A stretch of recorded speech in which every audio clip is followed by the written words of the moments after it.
Hi, good evening. Hmm, oh, scheduled talaga ako. Day off, tapos record, day off, record. Hindi. Sadyang wala lang akong time. Oh my God, busy. Busy manood ng anime. Oh, what can I say? Ito na. At ano ta? Official na kami ni si Hisaw tsaka si Lily sama. Nice. At tarito. At na-miss nyo yung yung adult content. Ako, syempre, linaro ko nung hindi kayo nakatingin. Yung tapos na recording. Titingnan ko syempre, good shit. Good. Load na tayo. Load na tayo sa, ito. After being woken by a sound, I open my eyes with a measure of reluctance. Turning my head to the left, I find the rain outside sweeps against the windows loudly. Spray after wind-blown spray lashes against the glass, as if trying its hardest to make up for summer's previous heat. I sit up in the futon, holding the back of my neck and try and subdue the pain from my awkward sleeping position. By all accounts, wait lang, baka hindi ko naibalik ko, buti naman. Akala ko hindi ko naibalik. By all accounts, I should be lamenting the turn in the weather, given that this is our last day here. The events of yesterday refuse to stop flooding in my mind though. The feeling of holding Lily's crying body in my arms, the rush of lust and hormones that flowed through us as we spent the night together. Yo! So explicit. Nice. It seems almost futile to try and rationalize everything that happened. In an attempt to distract myself, I groan and lean over to retrieve my bag without standing. Pulling out one bottle after another, I take the daily regimens of worth of pills from their containers and swallow them without further ado. Walang tubig. Edi Shing. Ikaw na magaling. It took a surprisingly short amount of time to get used to swallowing pills without water. Ito na. Ano ba sabi ko? Sorry na. That said, I suppose the same thing goes for getting used to living in a school for disabled students. Remembering Yamako, I become all the more grateful for having the chance to get away, even if just for the shortest of times. I appreciate the chance to spend time alone with Lily and Hanako. Lily sa man lang. Away from the bustle of school life, even considering the latest complications. I never thought I'd say it, but the idea of living away from the city is in a nice, tranquil area is an inviting one. It's a thought that barely a year ago would have seemed simply ludicrous. A flash of pink, no doubt Hanako's gown, peeks from around the corner. Realizing I must look a sight since I only just woken up, I slapped the remaining pills into my mouth and ran a hand through my hair. Good morning, Hisaw. Ah, g- ah. I replied to her, completely forgetting that I'm in the middle of swallowing a particular large pill. Coughing and splattering, I violently gag on it. Hisaw. After sputtering loudly and tapping my chest a couple of times to force it down, I managed to recover. I'm fine. Sorry. Forgot I was swallowing. Sorry, I didn't mean to. I hold my hand up, gesturing for Hanako to stop. I gagged. It's my fault. Morning, Hanako. She paused a moment before bowing in reply. Walking, no, staggering in behind Hanako is the familiar figure of Lily, also dressed in her pajamas, with her eyes full of sleep and hair bedraggled. She's a sight to behold. Nice! Hi, Lily. Good morning, Hisaw. For a while, a silence hangs in the air as neither of us knows what to do. Given what happened last night, we both have more than enough reason to be finding the situation awkward. Awkward. Hindi ko pa rin alam kung paano basahin yan. Just how are we meant to react to meeting each other after something like that? The best course of action would probably be to talk to Lily alone to set things in order. I'll start making breakfast. Lily evidently catches on to my train of thought. I'll help. Hanako, could you set the table? She nods, her head disappearing into a cupboard as she quickly goes about her assigned task. I rub a little more sleep out of my eyes as I wander to the fridge and take out some milk, and Lily grabs variously brightly colored boxes from some of the lower cupboard to my side. While we make the rather bland-looking meal, I whisper somewhat more quietly than usual, knowing Lily's hearing. She won't have any trouble catching what I say. Are you okay, Lily, after last night? She gives a delicate nod, her expression weak. Her expression weak. Ah, her expression weak. Ano? Though her tiredness surely plays a part, she seemed genuinely unsure about what's happened between us and how to move ahead. I can say I blame her considering my feelings are the same. I'm sorry, Hisa. I wasn't thinking straight yesterday. I never stopped to consider you or Hanako, and I even went as far as she was winding herself up, with her hands and voice both tightening. I give her a gentle bump to try and lighten up the situation. You don't have to apologize. I said I liked you as well, after all. Phew, phew. Phew, phew. Huh? Bakit? Ah, magkatol.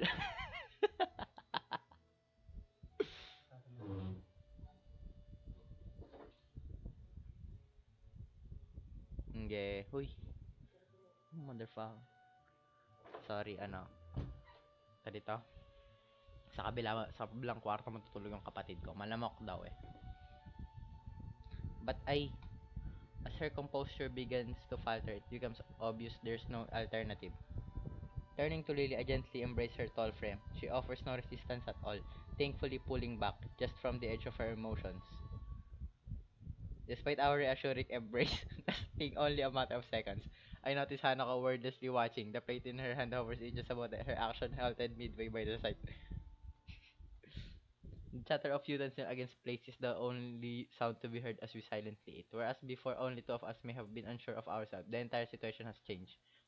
After weeks of blissful friendship, whiling away the days with shared meals and chatter with little meaning, the relationship of Lily and me, no, that of all of us has irreversibly changed. I can take this. Lily, she solemnly nods, gently laying her spoon onto the plate in front of her. Neither of us know exactly how we regard each other, let alone how Hanako would view us. This might seem abrupt, but I've confessed to Hisaw. For a moment, Hanako looks almost confused, precisely the reaction I thought she would have. She eventually nods, her spoon still in her mouth as she does. Did you accept? I did. She gives a smile so large and so earnest, I find myself blushing. I think it's the brightest I've seen her expression look. Then I'm happy. I'm really, really happy. I'm sorry for not telling you anything about it before. Things have been. Hanako shakes her head from side to side,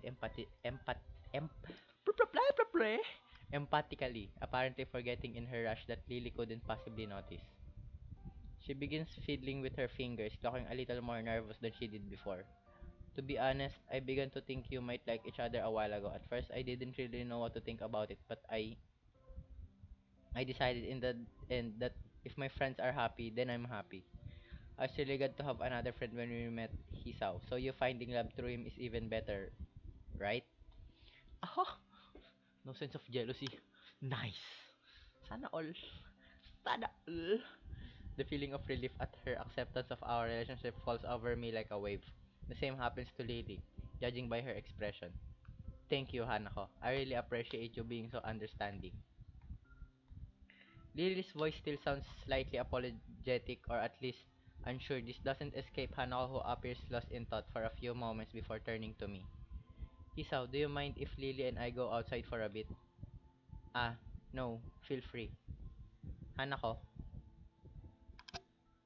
my god.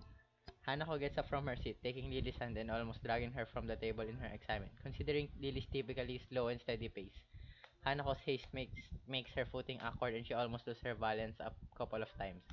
It's a pretty amusing sight, leaving me wordless as I watch them disappear out the door. It's only now that I realize the drain stopped, being replaced by sky. Oh, blah, blah, blah, wait. Being replaced by a sky seemingly all the more vivid and bright to make up for the morning's drab gray expanse. For Hanako, this must be a pretty big revelation. Lily and I are the only people she associates with, almost as if were parents in her own stead. I suppose that might well be the best way to describe the relationship we share. A father, mother, and daughter, all playing around in our little make-believe family as if it could last forever. It might be a strange dynamic and one that certainly can't last for long, but maybe, just for this one small moment, it's okay. As I stand from the table and go to join Lily and Hanako in the fields outside, I nod to myself in affirmation. This one small moment of happiness, no matter how brief, will last with me, with all of us forever. Bakit ka nagsasabi? Parang ano, na masyadong red flag. Mamamatay ka ba? Maybe, maybe. Submerged deep in hot water, I let a drown out sigh escape my lips. The feeling of seemingly every muscle in my body relaxing is euphoric. I have no idea how long it's been since I had a genuine hot bath, but right now I can hardly be bothered trying to remember. Maybe I'm giving the simple fact that for once I get to have a real bath more credit than is due. The chance to just calm down, allow myself to unwind and have some time to myself is a welcome one. Alone time is seriously important, you know? Seriously important. It's not to drain yourself from such expectance of life. Wow, how profound! Hanako, Lily, and I wandered about outside, exploring the extent of the surprisingly large stock of lawn surrounding the house. Then we spent the majority of the afternoon resting, watching television, reading, and playing cards. It may not have been the most exciting finale to the trip, but such tranquil peacefulness is something to savor. True! Even after we return to the school tomorrow, I think I'll remember this little house in Hokkaido for a long time. It's a pity we only have a couple more hours to spend here before going to get the train back. All I can do is yawn contentedly while I watch the steam slowly rising from the clear water's placid surface, my eyes eventually locking onto the ceiling. Our exams are imminent. I've barely studied at all of them.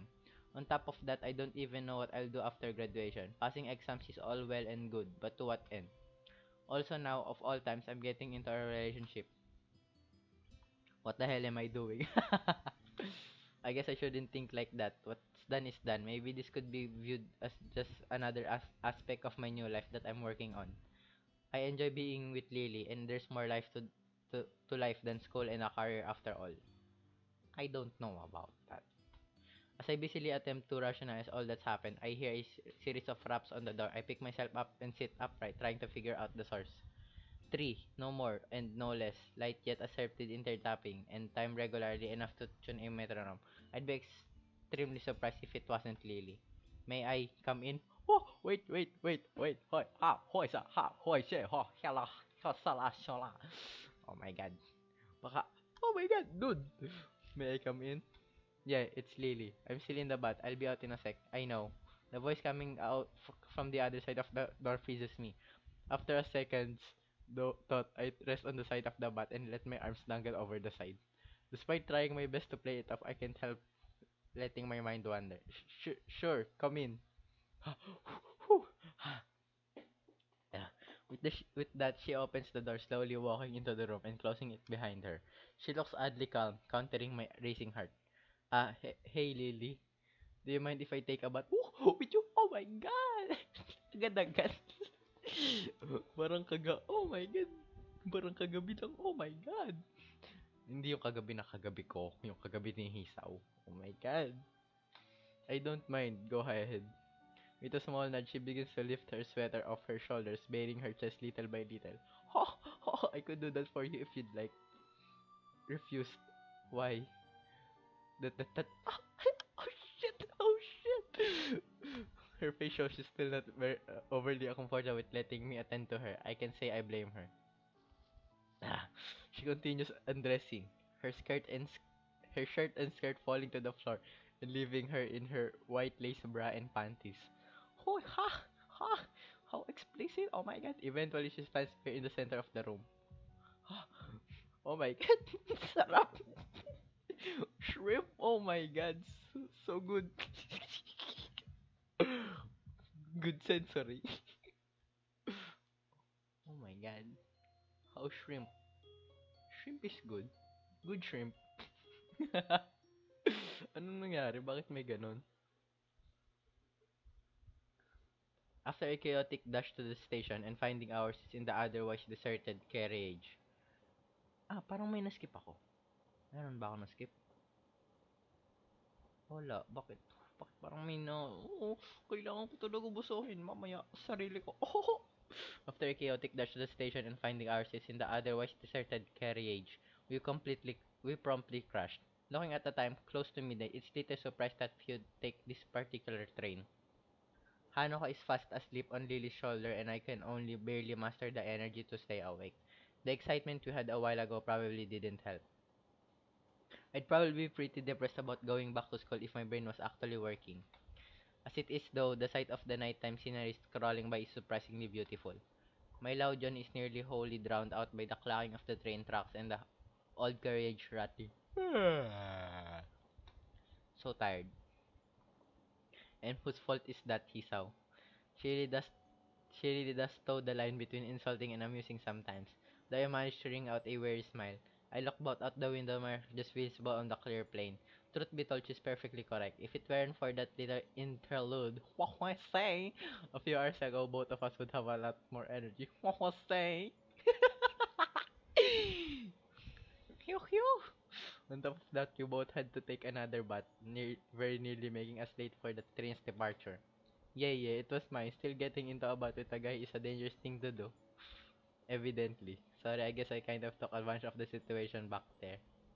Well, I didn't exactly hate it. Oh! Oh! Oh, nice! As she trails off, I look back to her, my eyes narrow as I see her slightly reddened cheeks and small grin, her mind obviously elsewhere. Say it. I knew the possibility of it happening was there. Haha! I knew it. You're as dirty-minded as I am. She quickly cups into her free hand, making her disapproval crystal clear. Oh, oh my god, a visible pout. Oh my god. Hot damn. That's a crude, that's a rather crude way of putting it. Oh, and you would suggest I merely have a healthy adolescent sex drive. Oh my god. Oh, oh, oh my god. Sana all successful sa kanilang life, teenage life, adolescent life. So in other words, dirty-minded. Almost seeing to sense the moment, Hanako mumbles quiet as she furrows her brow in Lily's lap. Lily looks up disapproval myself as she gently smiles and strokes her hand on Hanako's long dark hair. All I can do is watch. Watch and smile. If someone were to ask me when I fell in love with her, I wouldn't be able to answer. The best I'd be able to come up with is it just happened at some point, but I didn't realize it. Yeah. If someone were to ask me why I love her though, then I could answer much more easily. You really love Hanako, don't you? She gives a deep nod, smiling warmly. If it's a pity we have to return to school. She seemed to relax so much while we were all away. Ooh. It's a pity we have to return. Siyempre, siya yung kasama, talk about Hanako. I wouldn't worry. Hanako's been gaining confidence thanks to you, at least for as long as I've known you too. She gives a self-deprecating sigh. I think I merely provided her with company and support. Since she came to know you, she's opened up much more even to me. I get the feeling she's understating her influence on Hanako. True, kasi kung wala si Lily sama, hindi kami Hanako, you know. Especially given that before the two came to know each other, Hanako had no friends to speak of. Di ba? The friends I've had in my previous school fulfilled what I'd have expected of them. For the most part, simply being there for idle chatter, but in Hanako and Lily, there really feels to be more to their relationship. The part of me envies it, but another can't ignore the fact that the school year will eventually end after a graduation. I really have no idea what Hanako will do. This trip has shown me just how much we've all come to depend on one another. Indeed, we're all going to have to make decisions. Maybe that's the reason why. Oh,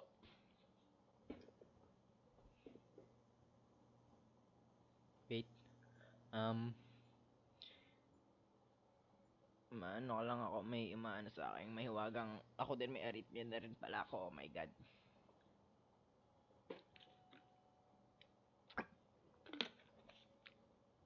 Ah, ah, sorry. Maybe that's the reason why, despite our return to school,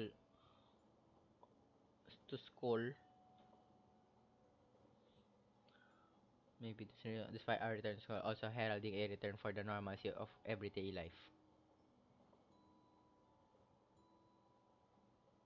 I can't help feeling a little restless. Oh my god. On the bright side, it won't take long for the summer holidays to arrive after our exams are finished. We could come back here during the summer holidays if you want. Oh, you, you, you naughty boy. For a moment, she thinks on notion, her face becomes somewhat distant. I can only guess she's reflecting on all that's happened here. Yeah. Kapag kailan dalawa, mas lalong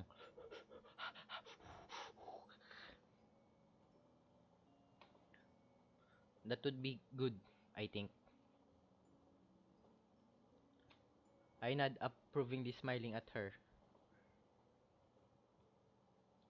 Summer together with Lily. This idea seems like the perfect way to spend our holiday. Oh my god, nice. Oh my god. Acto 4. Mirai. Oh, Mirai. Future pala. Sorry. Papa-Japanese ako. After the excitement of our trip to Hokkaido, it seems strange to be right back to the usual daily routine so soon. Indeed, it feels like a normal day, the same as any other. Malapit na ba ito matapos? Kasi naging kami na. Baka ano to, yung parang pagkatapos ng maging kayo, parang konting ano lang, konting OVA.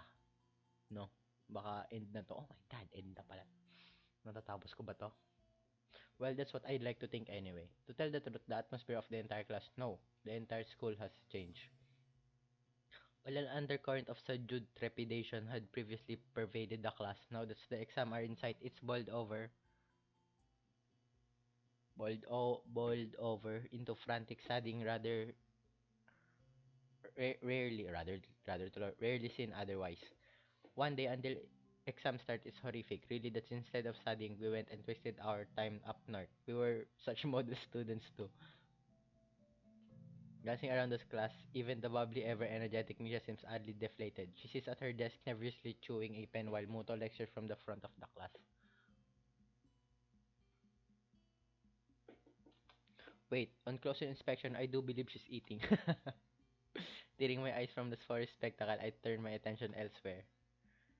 Hanako seems frantically scribbling in her notebook, her face more inches away from the page, seemingly trying to record every word that leaves Muto's mouth. Shizune, cool as a cucumber. She sits diligently taking notes with her attention wholly focused on the front of the class. Truth be told, it's what I should be doing as well. It's not for the fact that I feel like I have a pretty good handle on what's being covered already. I wonder how Lily's doing. While she does have a good head on her, she has plenty on her plate. Unlike me, her class representative duties, taking care of Hanako, her other social contacts, her extra English studies, that girl really does take on a lot. Wow! Is that an innuendo? that really girl, that girl really does take on a lot. Wink, wink. Kasama na si Hisaw doon. Haha.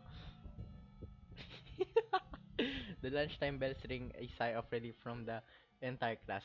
Muto being no exception, I get the feeling he much prefers the more laid-back atmosphere of his normal class to the frantic pace of exam preparation we're subjected to right now. He-chan, help me. I lower my eyelids to half mast, making clear my intention of doing quite the opposite. Help me, help me, help me. Not going well? Shi-chan's going to be fine, but I think I might die. Am I going to die, Hi-chan?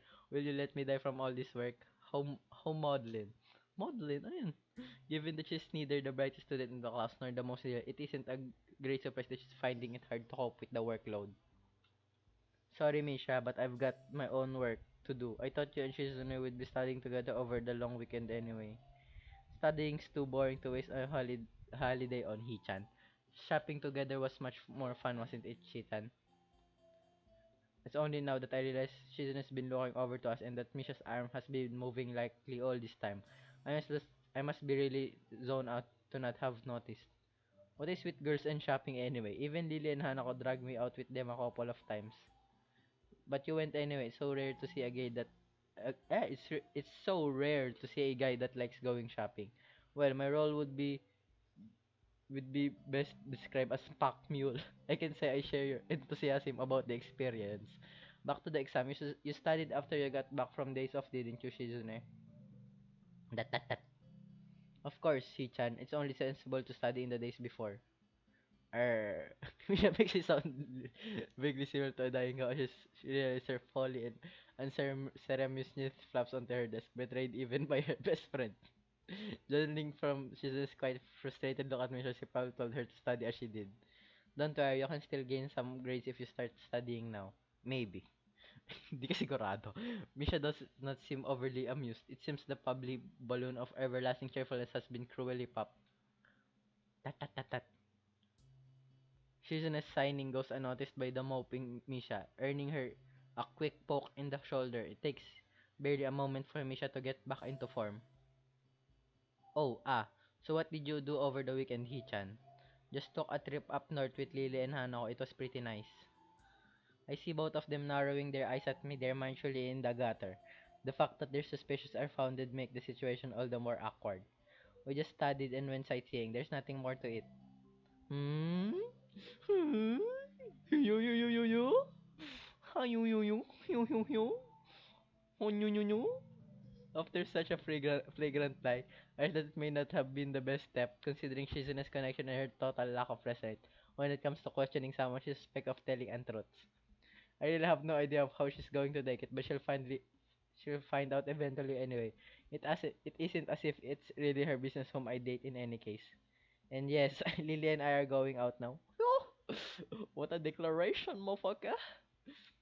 While Misha receives the news with an enthusiastic smile, Shizune gives a look of mild surprise somewhat masked by her cool demeanor. Dat. Whoever you date is your business. I hope you two go well together. Misha gives a look that says this is the most quarter I could possibly receive on the matter. It's all I wanted, really. After she says this, though, Shizune begins to sign something else, then stops herself and shakes her head at Misha to prevent her from translating. Normally, I think this strange enough, but the awkwardly casual wave Shizune gives before walking off with Misha in tow adds to my confusion. Shizune is hardly the kind of person to pull a punch or communicate without forethought. I shrug my shoulders at the duo's odd behavior and look towards Hanako's desk. But see that her chair's empty, she was definitely here before, so I guess she just didn't feel like waiting. I'll go grab some food alone then. Okay. Walking down the hallway to the unused room that's become a second home to three students, in particular, the tea room, I mournfully looked down at the plastic wrap salad roll and juice box in my hand. The cafeteria's food really is unappetizing. Maybe I'll consider this my penance for my recent indiscretions.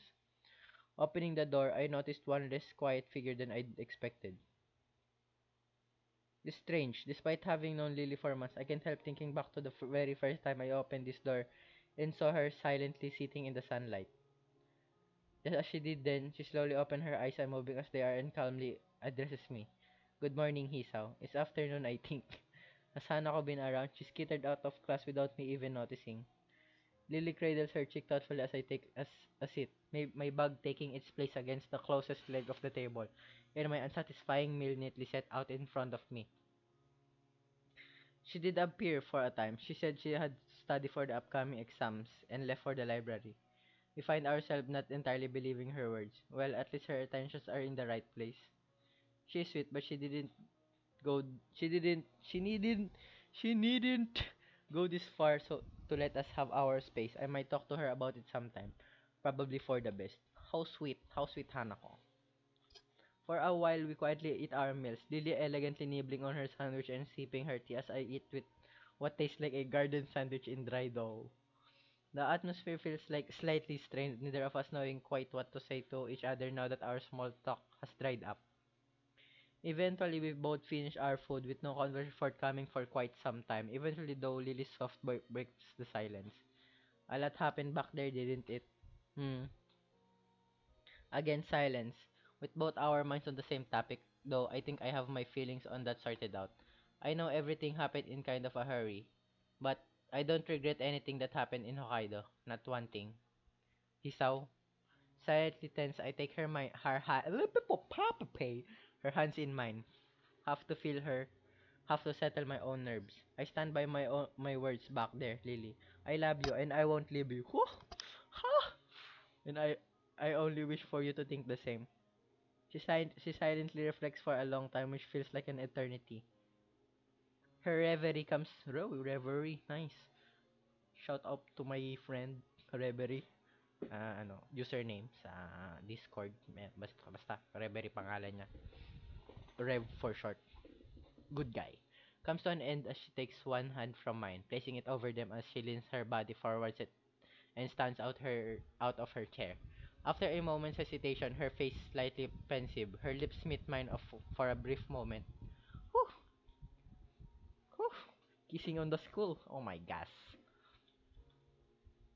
My mind feels as if briefly stopped at the moment, barely registering Lily sitting back in her chair and smiling back at me with ever so slightly reddened cheeks. Hearing that makes me very happy, so I would be glad to stay with you. Maybe it would be good to slow things down a bit compared to before. We still have school after all and our exams. She gives a mischievous giggle, which proves to be contagious. That might be a good idea indeed. Do you think you'll fare well in your exams? It's only one day until they arrive, as you say. I probably should have studied more, but I think I got a good enough head to manage. Sana all matalino. Sana all decent. Sana all aberreds. Sana all. That said, I had to bat up Misha and Shizune. Is your class as worried about the exams as mine? She lets out an exasperated sigh, all but confirming it. I'm thankful for the atmosphere becoming a bit lighter. I think so. I've already been asked for help by two of my classmates, and there'll no doubt be more. There'll be more. Tama? Think of it as your first training in being a teacher, maybe. That's probably a good way to think of it. On that note, how are you faring in your English studies? I remember it was far from your strongest subject, and the few sentences you memorized to speak to my mother aren't likely to help. Damn, right on the mark. You got me. If you don't mind, would you be able to possibly help in that regard, please? It would be my pleasure to help you, Hisaw, but in exchange, she lowers her eyebrows at me, her coquettish nature tentatively coming to the fore. No problem at all. You'd probably better off with some help in your studies, though. She beams a smile at me, one of the girlish victory that nearly makes me blush. I get the feeling she's aware of how to use her face to twist my judgment, so I should probably be more on guard. Phew! What tenacity you have, Lilizama. Lilizama? Here and now, though, a study group seems like an expedient way for both of us to shore up our more lacking skills. The school bells ring out, reminding us that time isn't going to stand still. Huh. Lunchtime's over already. It sure is easy to lose track of the time here. This room so far from the other clubs and activities, not much sounds can reach us. That's probably most of the reason why. A place far from all the others, alone with just one person whom she loves. As Lily stands and collects her bag and cane, my thoughts are cast back to the time we spent in Hokkaido. Before I go, Akira and I are having a homecoming party in my room tomorrow. Will you be able to come? And back again. My schedule is free, so I should be able to make enough room in my study time to make it. Good to hear, Hisaw. For what it's worth, I'm glad you're back from Scotland. Once exams are over, we should have more time to ourselves.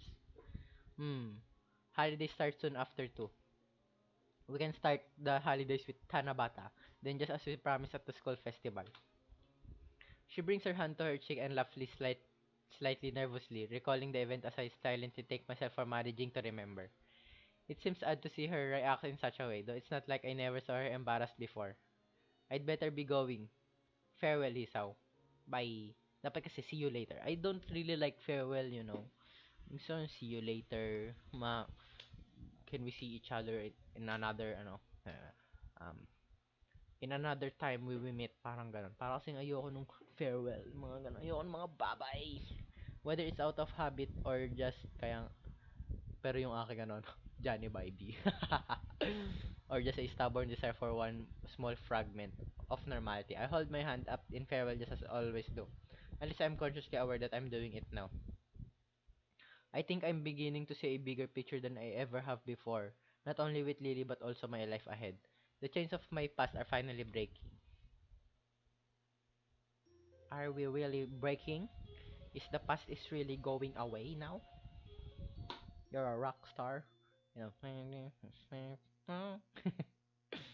Walking up the now slightly more familiar corridor of the girls' dormitories, I can hear the faint sound of laughter coming from up ahead.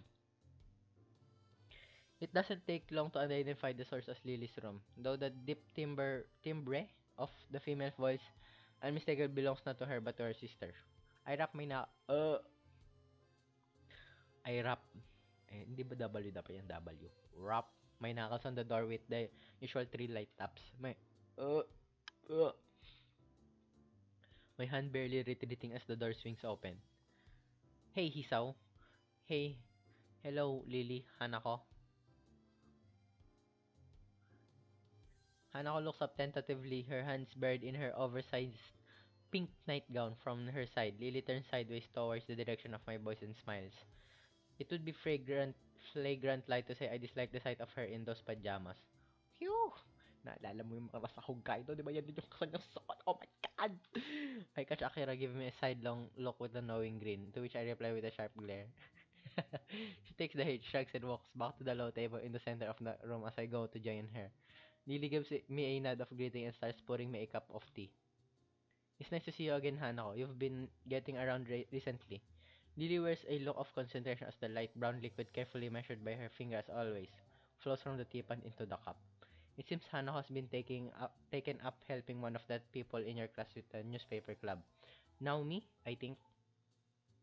Hanako gives an affirmative nod. Even after spending out 2 months in the class, I still have trouble remembering the names of the students I rarely talk with. It takes me a few mental contortions to connect the name with a face, but I eventually remember the girl that sits behind Hanako at the back of the class. Naomi Inoue, a fairly average-looking girl except for her bleached blonde hair.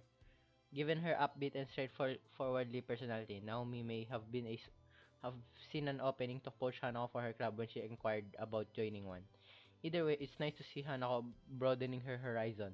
When I first met her, the idea of her joining a club with anyone but Lily be, would have seemed utterly laughable. That explains how busy you've been. Enjoying it? It's really interesting. As always, Hanako's far from being talkative. Some things never change. It seems that Hanako's person is one of them. She'll like always be one to shy away from being overly social. Warned by the sound of crackery against the table as Lily gently places my drink in front of me, I thank her and take a long sip. Hanako and Lily are attending to their own and Akira is quaffing a mug of strong-smelling black coffee. You're a lucky bastard, Hisaw. Huh? I can't help grimacing at her teasing smile, still visible around the edges of the mug pressed to her lips. Seeing my sister in her pajamas, that's a lot of men out there who'd like to be where you are. I've seen a lot more than that of her, not that I admit. Akira. Hey, I'm just teasing. She leans over to me as much as she can, whispering with a sly grin written on her face. And Hanako too, you perv.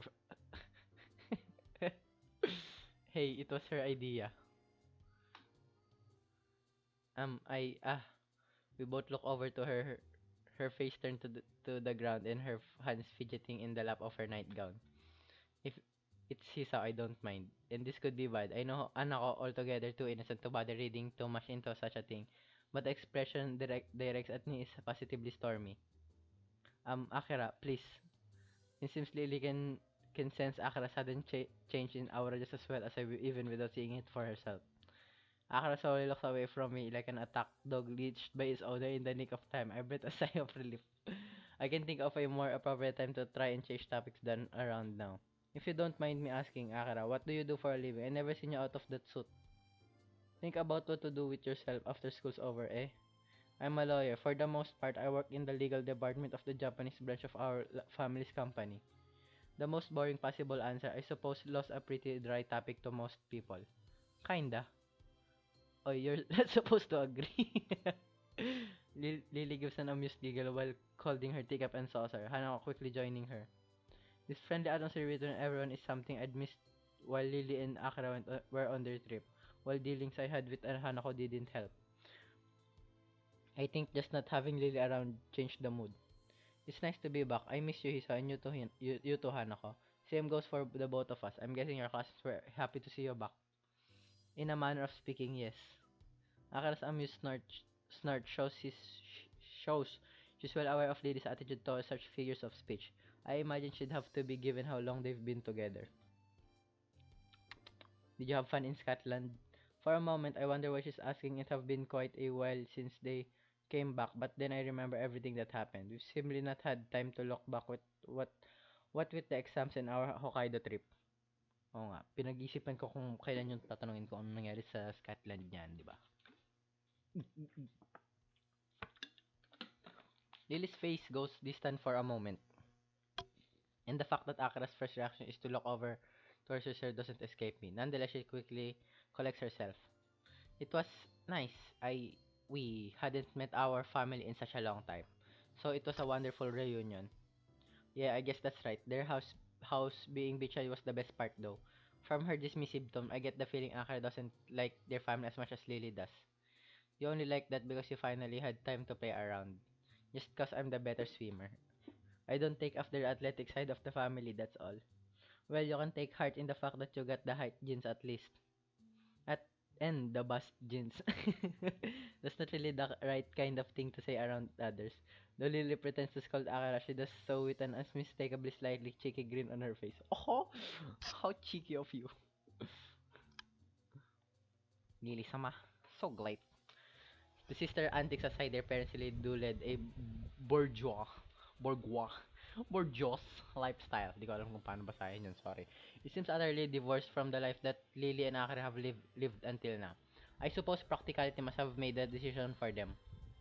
To have come from such a wealthy and well-connected lineage only adds the almost noble air Lily seems to have. Though it's a small wonder none of it seems to have rubbed off into Akira. They're really as a little alike as siblings could be. Their only similar seems to be their shared confidence, which can be both endearing and a headache at times. Oh my god. Blah blah blah blah blah blah blah blah blah blah. Most of the night continues much the same, with Hanako eventually leaving the Sato sisters and me to ourselves as she heads back to her dorm room for a rest. For a while, only the barely audible sounds from Lily's teacups and saucer can occasionally be heard as she slowly drinks. The silence is strained as Lily and I wait for the elephant in the room to be addressed. So, Lily dutifully puts her cup down, giving her sister her undivided attention. With Lily and me on one side of the low table and Akira at the other, this almost feels like a judge passing down a verdict. I hear that you two are going out now. I glance sideways at Lily to confirm her as the source of Akira's knowledge.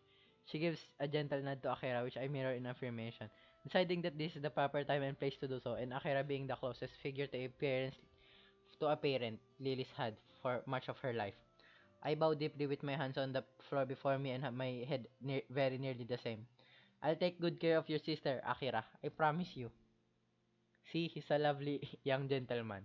She must have heard my voice coming from a lower position than usual. I slowly bring myself back up, tentatively looking to Akira from under my brow. To tell the truth, I very much doubt my suited judge will raise any objection. She's very definitely the type to make her disapproval with others well known, something that lends her a measure of respect in my eyes. The old-fashioned kind, huh? Well, it's the kind of person I guess you'd go for. I don't have a problem with it, and I wish you two the best. Even if I didn't like it, I couldn't really do anything anyway. I offered a nod of appreciation to her as Lily gives a small sigh of relief, likely more out of duty than any actual belief Akira might have had any problems with us being together. I do wonder though, how's the rest of the family taking it, particularly the part residing at Yamaho? Have you told her? Yoko. Smiley turns to grim, si ano si season eh. Smiles turns to grimace as Akira grins downright evilly, thus causes know how to twist the knife best after all. Putting up it may be the best term, putting up with it may be the best term for the story. Don't you agree, Hisaw? Yeah, that sounds about right, and at least she's being reasonable about it. Good to hear. That girl can be a handful at the best of times. We sent a few messages back and forth during and just after the trip, and she was already busting my chops for saying my boyfriend when we came back. After leaving Hideaki for so long, she did the scare for the little guy. I cast my mind back to Shizune's odd reaction after telling her about our relationship, but decided not to bring it up. It's no doubt simply born of their mutual antipathy, and Akira's comment only backed that up. Well then, that's settled. Gotta get to work early tomorrow, so I'd better be off. Oh my god, iwanan nyo na naman kami. Dalawa lang. Oh my god, that's the Something will gonna happen again. She rises from the table with a grunt, her hand on her knee to push herself up. I I just noticed Akira's eye lingering on Lily for a couple of seconds before turning away as she begins to take her leave. After she walks out the door, she stops and looks up thoughtfully before turning to us one last time. Oh yeah, I almost forgot to tell you. Use protection every time. I gag violent on the tea in my mouth, contrary to my own. Lily's composure holds firm as she seems entirely unfazed. I'm kind of impressed. We are, don't worry. Ata girl, see us. And with that, she turns and strides away, a hand held high as she disappears onto the darkened hallway, closing the door behind her. The most reaction I can master is flapping towards onto the table, completely drained of energy and totally exhausted by her. Lily's ability to hold her down against the suited devil is something I admire. She is incredibly blunt. I don't think I'll ever able to keep up with your sister's energy. As I feel Lily's soft hand come to rest on my own, I rolled my head to the side to see her gently smiling. For a long time, we simply sit beside each other silently. Given her unquestionably unusual height, she is pretty much exactly as tall as I am. Probably a couple of centimeters higher if anything. Like this, she appears even taller. The feeling of her pale, soft hand against mine is a pleasant one, as is the sight of the thin, silken pajamas she wears showing her curves and collarbone. Oh, hot damn! You do get on well though, even if you do say that. I guess, you two are more alike than I first thought when I met you. Then it's a good thing I quickly stopped you from going after her, isn't it? Though she jokes about it, my assessment for my inability to keep up with Akira, either physically or mentally, was quite in earnest. Lily's slow pace and ladylike, almost motherly nature is perhaps the single thing that helped me most in my first weeks at Yamako. Nice. Come to think of it, wait, since when were we using protection? As I give a curious, oh my god, hindi pala sila gumamit, oh my god. Oo, alam ko, hindi nyo lang alam, ako alam ko. Kasi, you know, nakita ko na, oh my god. Pero baka yung sa bathtub, hindi pa. Mamaya titingnan ko, baka nagumamit sila. As I give a curious look to my side, Lily's cheek puff out as she huffs at me. Unlike you, I remembered. The packet is in the cupboard next to the sink. So I'm not the only one of that takes a pill. In hindsight, I feel rather thoughtless for not remembering at all and leaving it to Lily. Looking over to the cupboard she mentions, I notice again the knee-high piles of books around us that were here the other times I'd visited. For the most part, they're lined up against the wall to give a little more room around the table.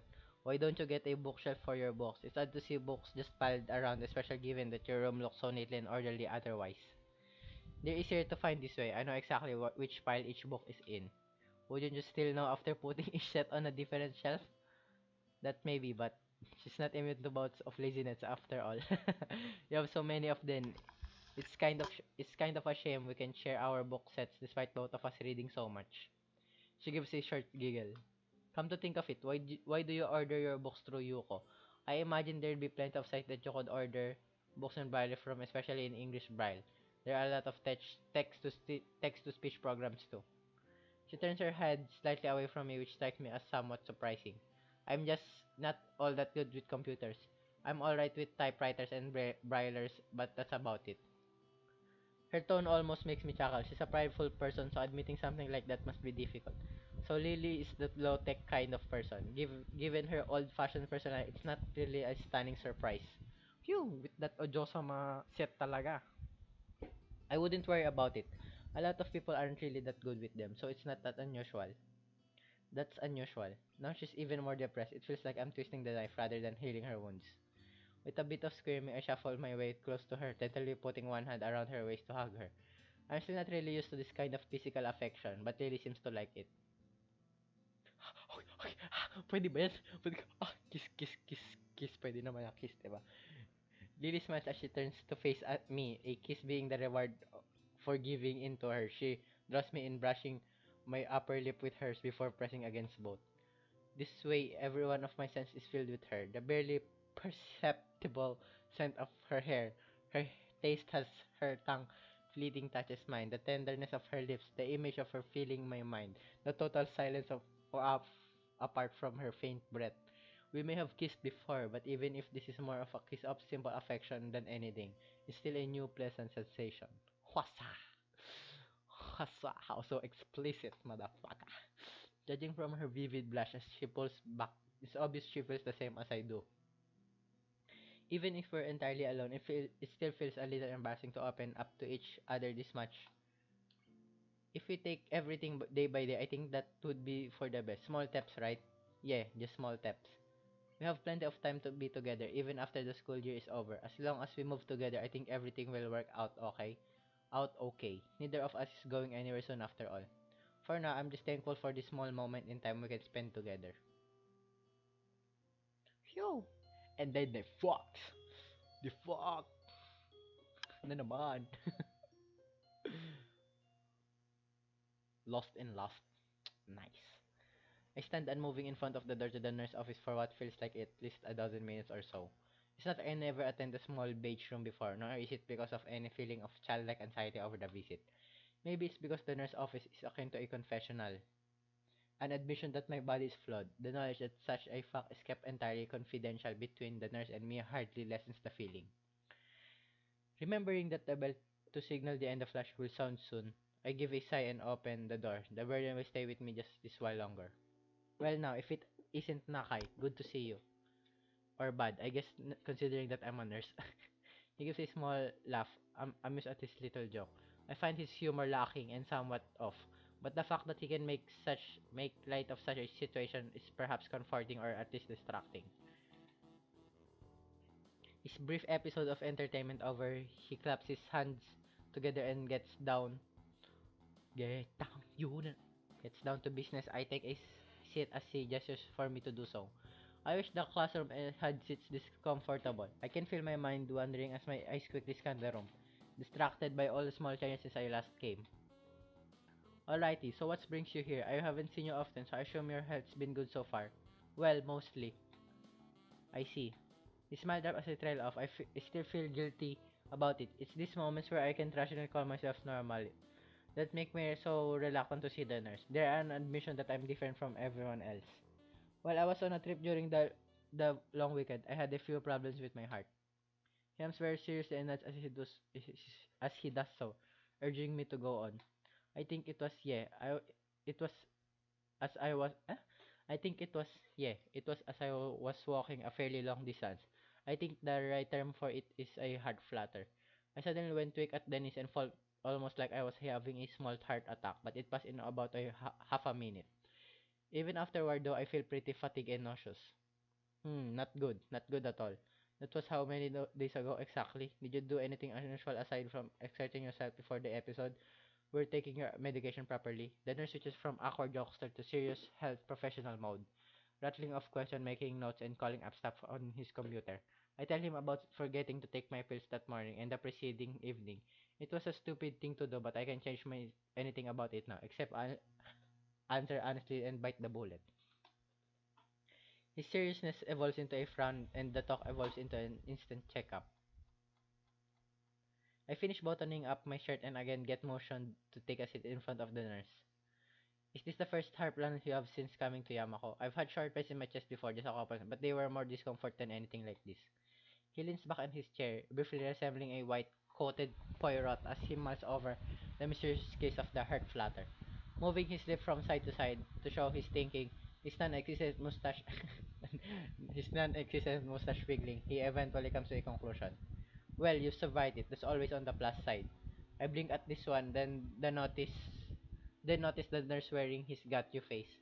It's actually somewhat reassuring. I don't think he would crack those if things weren't really serious. So I keep silent and take my lamps.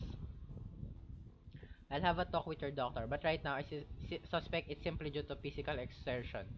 Have you been keeping up with regular light exercise like I directed you to? I make sure to walk a reasonably amount every day. It's usually enough to work up a bit of sweat, but then again, I'm not really as fit as I used to be. That should be enough then. The main thing to keep in mind is to do regular low stress exercise, not short bursts of sprinting and such. I understand. Since leaving the hospital, I've been a lot more focused on my studies, partly to take my mind off not being able to do more physical things. It's good to hear you're coping well. Sudden lifestyle changes can be hard at the best of times, so I'm pleased to hear that you sound like you have everything in order, almost everything that is. Nevertheless, I want to keep a close eye on you for a while, just for observation sake, just to make sure things aren't going downhill, you understand. Nurse lang ba talaga to?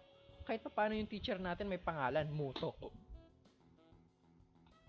That's something I really didn't want to hear. Since coming to Yamako, all I've wanted to do is live as normal a life as possible. Observation was of one of the words I came to hate most during my hospital stay. For so long, I felt as if I could have just walked straight out on the hospital doors, if not for that observation the doctors wanted so dearly. Sure, should I come in more often?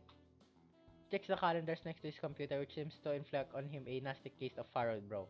He spin back towards me after that. Summer holidays are a bit of pain considering the timing. I'll check with your doctor to try and get a better handle on the situation. See how he wants to proceed, but I think you should just take things slowly and carefully for now. What are you describing doesn't images sounds like a recurring event, but it won't hurt to slow down a bit for a while, just to make sure. What should I do for today? He looks over my shoulder at the clock hanging over the door. I'd never have noticed it if I hadn't followed his gaze. It's nearly time for school to be over, so you may as well just leave early. He gives me a sly wink, making sure that I understand he's doing me a favor. Well, nurse's order, thanks. That's what I'm here for after all. I know you might not want to hear this, but you can't ignore your condition. Don't hesitate to see me if you have any further problems. Or if you just have anything you want to ask. Bye. Mas maganda rin yung handa, tsaka yung alam ng mga tao sa paligid mo. Kasi naman, sinasarili mo, hanggat sabihin mo na kasi agad. It's more really alarming if it's all of a sudden. He spins around and gets back to typing on the computer in front of him. I suppose I'll just read before waiting for Lily by the gate. Considering I don't have much else to do, even as I leave, his word echoed in my mind. My condition isn't something as limiting as many of the others here in Yamako, and I don't want to burden Lily with thinking about it. If I just live life normally and avoid any sharp shocks, I should be okay. I won't let my condition rule me. My God, mamamatay na naman ako. Lily comes into view soon after bells heralding the end of the school day ring out. She says farewell to a number of her classmates headed in the other direction, before beginning her weekly trip to the convenience store. Afternoon, Lily. The immediate warm smile and relaxed demeanor she assumes upon noticing my presence are unexpectedly welcome. Hello, Hisaw. Good afternoon to you too. She hesitates for a second but eventually deigns to tilt her face toward and close her eyes. My lips meet hers with a measure of slight trepidation before we move out hand in hand. Wow! PDA! Public Distributing of Affection. Hindi ko na alam. The fact that we're so close in height is somewhat useful at times, there being no need for either of us turn our heads upward nor downwards in order to meet the others. It doesn't take much time to leave the noise of the other students far behind us, the tapping of Lily's cane in her free hand the only sound to be heard. Silence, blissful silence, is all that greets us while we slowly walk in the getting sun's light. I think I'm coming to really like this town. The huge, green, hilly expanse, the trees everywhere, the somewhat rustic little buildings. So you've come to appreciate the tranquility of it as well? I think so. I came from a metropolitan city near Tokyo. So the quiet of this town really alienated me when I first arrived. After a while, it became really nice though. I think I prefer it to the hustle and bustle of my home city now. While I prefer the quiet of such a rural town even when I first arrived, I suppose I had the advantage of growing up in a quiet area before I came. Hanako said the surroundings are very pretty too. Lily may say such a thing quite easily, but each time she mentioned how others describe us around her as beautiful or pretty, I feel a little put off. I notice her expression become one of anticipation for some question or another. She always had a good sense for when somebody's not saying something that's on their mind, so I may as well speak up. I was kind of wondering how to put this. Do you ever regret that you can see what things look like for yourself? It's just something I've been thinking about. She thinks carefully for a time. Do you ever regret that you can hear people whispering on the other side of a room? I can only speak for myself, but the fact that I can see is the only way I've experienced life. As I cannot do something you can't do something that I'm capable of. The fact that the world is made of those who are sighted can be a pain sometimes. But there are many people who suffer much more than I because of the way the world is. That does make sense, but still it just feels kind of bad to describe something that you can experience to you. She tilts her head quizzically as if I just said something that makes her very little sense at all. But I can experience it. You said yourself and that you like this area because of the way surroundings are. I like the area for the very same reason. Thanks to the fact that this is a small rustic town surrounded by trees, it gives some peace and quiet away from the din at school and the bustle, not to mention the smells of the city. I suppose it would also be much like the home she shared with she shared with Akira as well. Her outlook on it seems pretty sensible, and I'm not surprised that she got a much better handle on her particular condition than I do on mine. Just like how her coming from a location somewhat similar to Yamako's surroundings let her become more acclimatized in a shorter time. Being born blind affected her stance by her own admission. I should stop being so annoyed with myself over it, but I can shake the feeling that I depended on Lily far too much, given the circumstance most have had to deal with in Yamako. That makes a lot of sense. You're pretty good at explaining as always. Come to think of it, where's Hanako? She was with us for lunch. She seems busy examining. She's busy studying. The exams are far from over, and she said she wants to do better this year than the last. While I admire her work ethic, she's really been trying to give us a lot of room alone recently. She's the type of person I think that kind of put others' needs above her own at every chance. She's a sweet girl even though so much has hurt her in the past. Ooh. Selfless persons. Fucking selfless persons. I don't know. I feel like it's only now, when she's less close to me than ever, that she's truly finding herself. It was thanks to you that she began to become more confident after all, not me. I take my hands from hers and gently place it on her head. The important thing is that you were there for her. I can't even imagine what she'd be like without having found ah founding hub. Nagbabaligtad-baligtad na yung aking oh my god. Without having found someone like you. That much became obvious while you were in Scotland. We're all still friends, so we just got to have faith in her. I think she'll become a good person, and that much is thanks to you being there for her when she's most needed it, just as you were there for me. It makes me feel a bit childish when you sound so wise. Well, I try. Are you doing anything on the weekend by any chance? Nothing that comes to my mind. Why? Then how about a date on Sunday? It'd be something to do besides exam preparation. Countering my rapidly beating heart, she simply smiles and nods. That would be lovely. Where would you like to go? Her face suddenly changed to one of disapproval. You can't do that, Hisaw. That's cheating. Do what? A gentleman should never ask a lady where to have a date. Ah, oh. Her smile quickly comes back, assuring me that she's far from serious.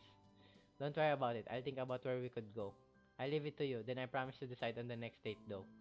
With our plans for the weekend date, pwede naman, weekend made, the rest of the walk down the hill continues in silence. The prospect, my god, malamok ng ano sabi ng kapatid ko. The prospect of of that lasting for any length of time, however, is shattered as I catch sight of a familiar figure waiting for us, her head held high. Kira, yo, yo, thank you, please come again. The change in temperature as I step outside from the convenience store sends a chill up my spine.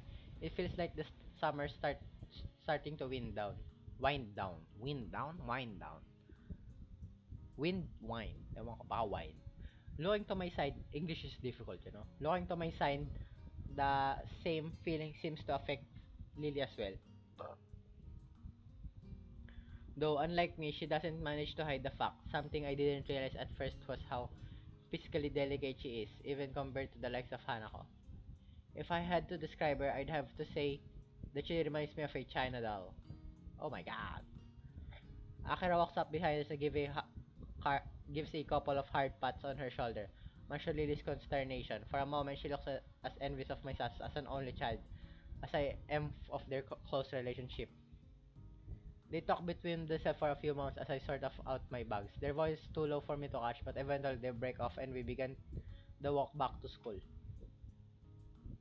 Ah, it feels good to be out of that damned office. You kids don't know how good you have it here. Kids, you too. Then kids grow up, you too then. Kids grows up so fast nowadays. You're not old enough to say that. I don't know, being around Hideaki makes me feel damn old. He's so precocious. He reminds me of you when you were younger. He's a nice boy. He's a nice boy. It would be a nice if Shizune comes to have too much of an influence on him. Akira gives an amused snort at her sister's antipathy.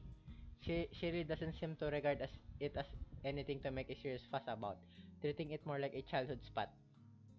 She looks over to me, apparently only just remembered that I'm here, and gives a small grin as she reaches toward her back pocket. What is it? Just give me a sec. Just a sec. Let me dig it out. After quite some difficulty, she managed to retrieve her black leather wallet from her black back pocket, quickly fishing out what looked to be folded square of paper. With Lily all but unaware of what's happening, Akira unfolds the scrap and hands it to me. Oh! An old photo of what looks to be a younger Lily and Shizune operating a noodle stall, with some other girl in the background. She looks vaguely familiar, but I can't quite pinpoint why. What is it, Akira? I think you know. Lily mulls this over for a few months before realization dawns on her. Akira, you really needn't. It's fine, isn't it? Besides, it's like the only photo I have of you two since you entered Yamako, where you're not at each other's throats. I hold back down to the photo in my hand. It doesn't seem strange to see Lily and Shizune working together so diligently without any sign of animosity. Sino ba itong nasa gitna? Si Misha, na hindi pa pink yung kanyang kulay? My boy. If the photos of them during Yamako's festival, that means it must have been taken 1 or 2 years ago. In other words, the time when they were both in student council together. Who's the girl in the back? She looks kind of familiar. Huh, I knew you wouldn't recognize her. It's Misha before she went and dyed her hair pink. Ah, tama ko. I'm so good at this. Sisinga lang ako. Kasi I'm so good at this.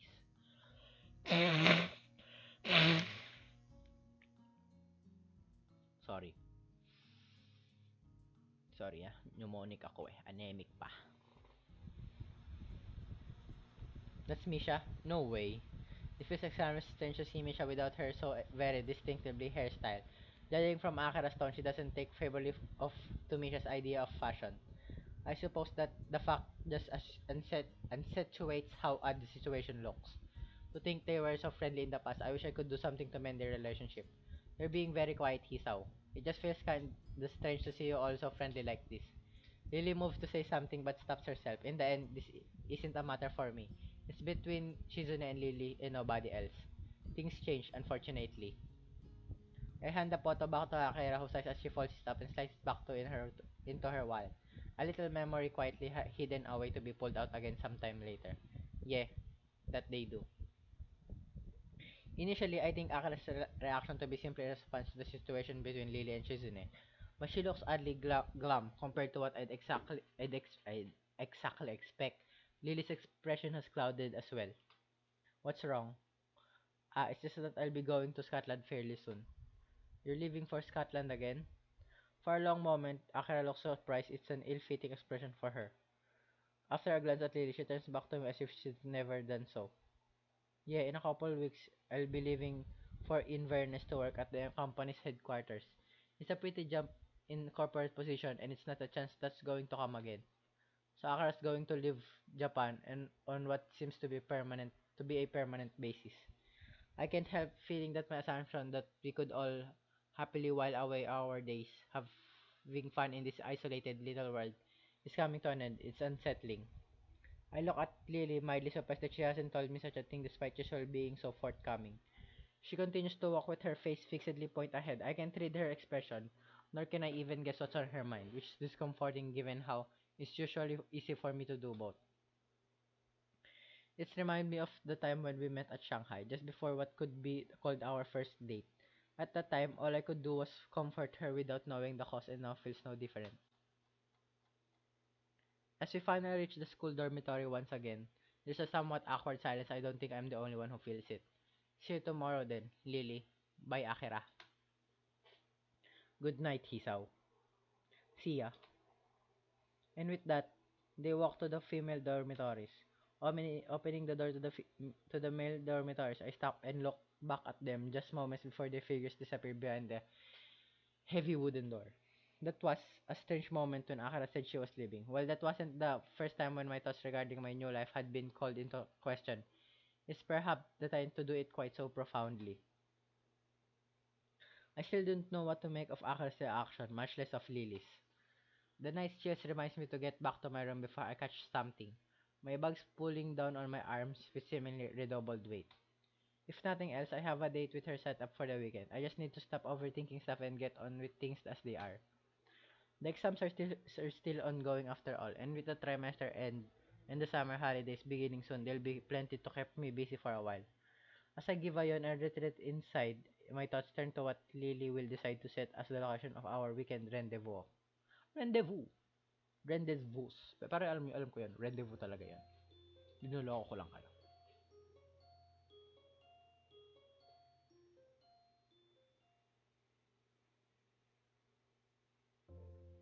Wow! Wow! So romantic! I'm pretty sure this is about the last thing I had in mind when Lily said she'd decide where to have our date. No man nor woman is dressed in anything but their finest, their formality only matched by that of their surroundings. Rich red wallpaper adorns the wall as the city lights far below flicker and glow. Combined with the ambient hum of quiet space and the high-pitched clattering of cutlery and wine glasses. The mood is very formal, yet relaxed enough for me not to feel too uptight despite this being our first real date. Once we get seated, our waiter leaves to attend to others with a quick bow, after an appreciative nod from Lily.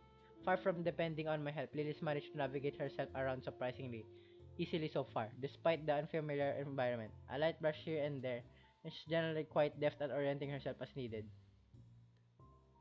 Oh, what damn, damn. Is that a China dress? Oh my god. My eyes look to Lily's. I can tell from her face that she's listening to her surroundings just as hard as I'm looking. The truth, the truth, though truth be told, my eyes are lingering on her each time they sweep across the room. The red cheongsam is, cheongsam pala ang tawag doon. Cheongsam she's wearing accentuates her figure very well and shows off her legs. Phew! Even her hair is done up with the scent of perfume is just noticeable. Nice!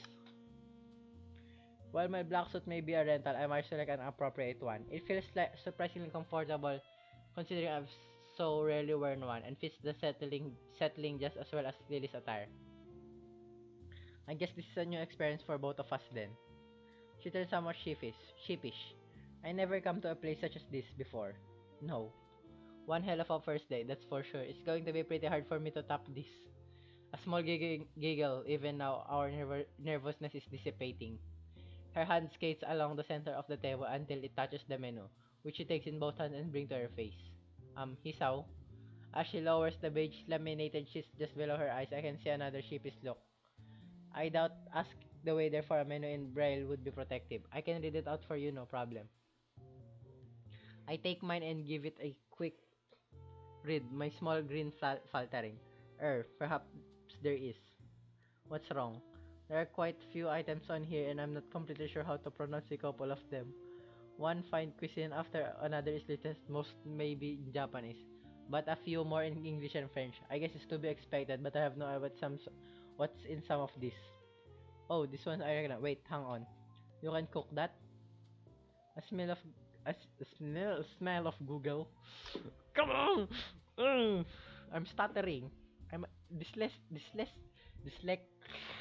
dyslexic ba ako? Oh my god. A small giggle of amusement comes from behind the paper sheet. Well, I could read them all out, but it'll take a few hours. Is there anything with some kind of fish in it? Let's see. No, no, no, no, no. Aren't those poisonous? No, no, no. They eat that stuff? No, no, no, no, no. Ah, here we go. A tuna salad seems to be a good bet. From the picture, it looks like it'd be a pretty feeling as well. That seems to be a reasonably safe option. Let's order two. Then I'm pretty sure as a couple of these dishes are from poisonous animals. I've had enough deadly run-ins for now. Lily maintains a smile, but there's a distinct lack of laughter. Black humor mustn't be her cup of tea. Though to be honest, I don't find it exceedingly funny either. There are certainly Few smells wafting about. The same is true of the size I assume.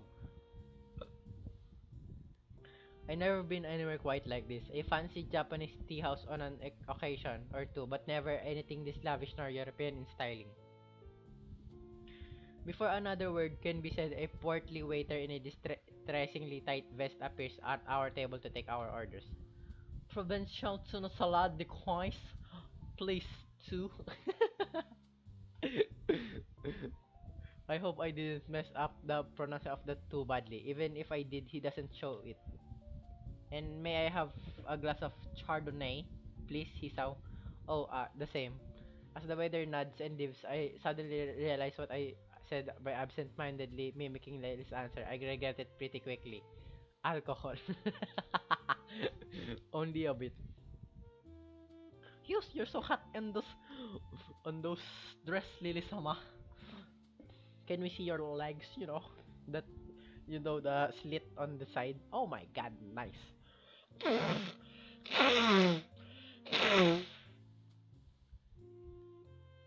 This is the most yung sa mga visual novels. There's not enough thick thighs. Puro kasi upper body. Upper body, bro. Upper body. The girl has an odd propensity of getting hooked on things, I swear. Pero yung upper body mas mukhang nagko-close, 'di ba? Parang ganun talaga kayo. Kasi nga kapag nakipag-usap ka naman talaga, hindi naman kitang-kita yung thick thighs. Pero it's more, I appreciate if there's more thick thighs. Surprising that they didn't ask for identification. Then I guess we both do look mature for our age. I'll have to take your word for it. I'll add that this isn't what I'd call the type of place to ask such things though. Good point. We both relax a little into our seats, trying to take our minds off the choking formality of the surroundings. As soon as we do, the same waiter appears at our table with two empty glasses and a bottle, the contents of which are quickly professionally poured into the former. Ho ho! Hot damn! What a pinkish and that pale hands. Hindi talaga ako marunong mag-detail. We both nod politely as he leaves. Lily taking her glass and gently moving it from side to side. The liquid inside glistens as it moves around in the glass, and I hate to admit it, makes me a little less regretful for ordering the same. I guess it must take effort to judge how the liquid inside is acting based only on its center of balance. Maybe it's like her origami, taking every little chance to practice her dexterity. I guess I'm not surprised that you know about a place like this. Those who have money would, I suppose. It reminds me of just how completely different our upbringings were. In Yamato, it's easy to forget about social and economic disparity between students all wearing the same uniforms, living in the same dormitories. Well, Akira was the one to tell me of it. She's come here before apparently. So that's what they were conspiring about on Friday. And you chastise me for cheating? That's not cheating. It's simply making use of personal contacts. If you say so. Still, I get the feeling that you're more familiar with this kind of restaurant than I am. She paused a moment, a wistful look on her face before softly smiling. The compliment seems to brighten her mood. You can take my former school for that. If I were to appear any less, they'd be gravely disappointed. She has mentioned her previous schooling before, but now I'm kind of curious. She seems to think a lot about her past, so I don't see any problem in asking. What was that like? It was prestigious, all girls and Catholic. Catholic. If you didn't know this, I'm a proofist, subclass of atheist. These facts are made my parents choose it for me. Self-proclaimed yun for me. Many wealthy families sent their daughters there. For how it sounds like there must have been pretty strict. I wouldn't say it was a bad experience, but you're quite right. It was very strict. Thankfully, I managed to adapt well enough and make a number of friends. Unfortunately, the same can't be said for my sister.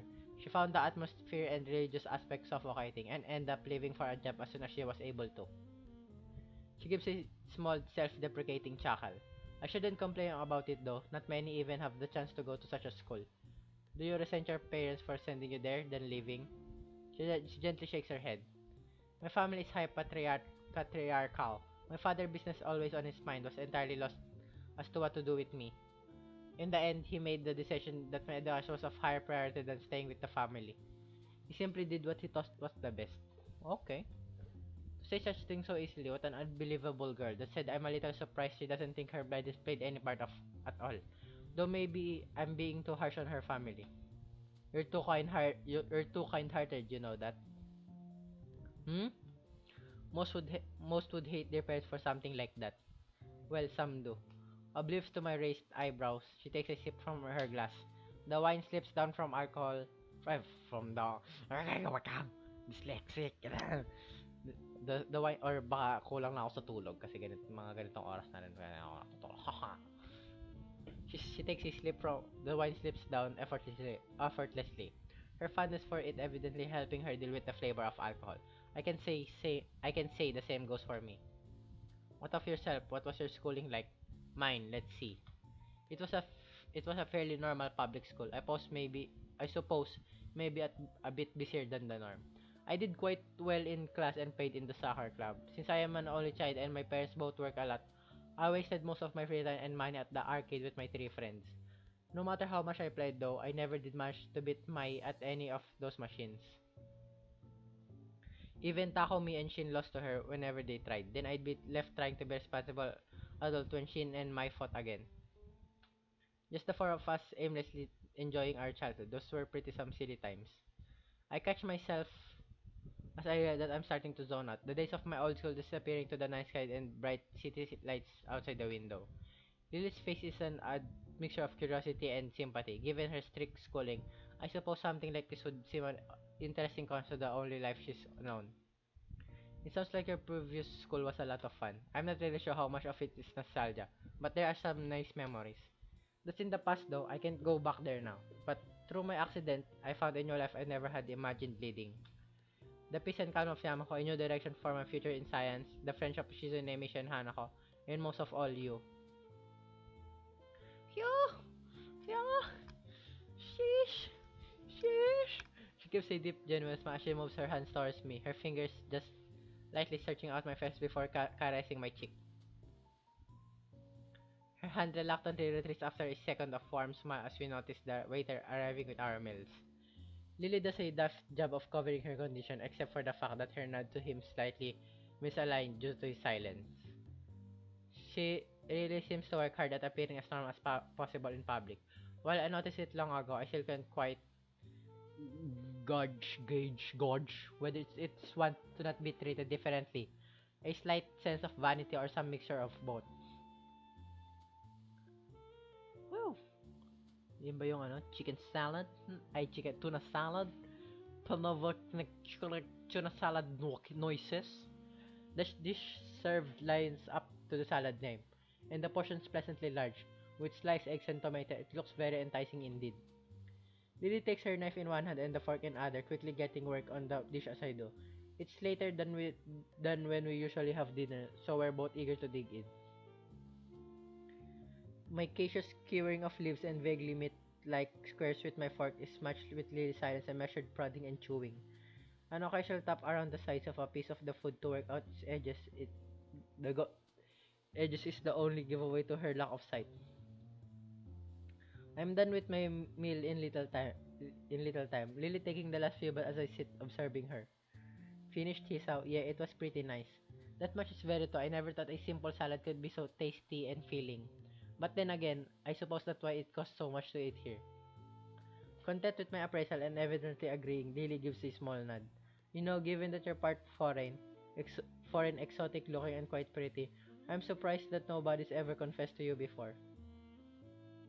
You're assuming nobody did? The simple statement takes me off guard. I shouldn't be surprised given that I was complimenting her just moments before. Really? I've received several confessions both in this school and my previous one. All girls school, diba?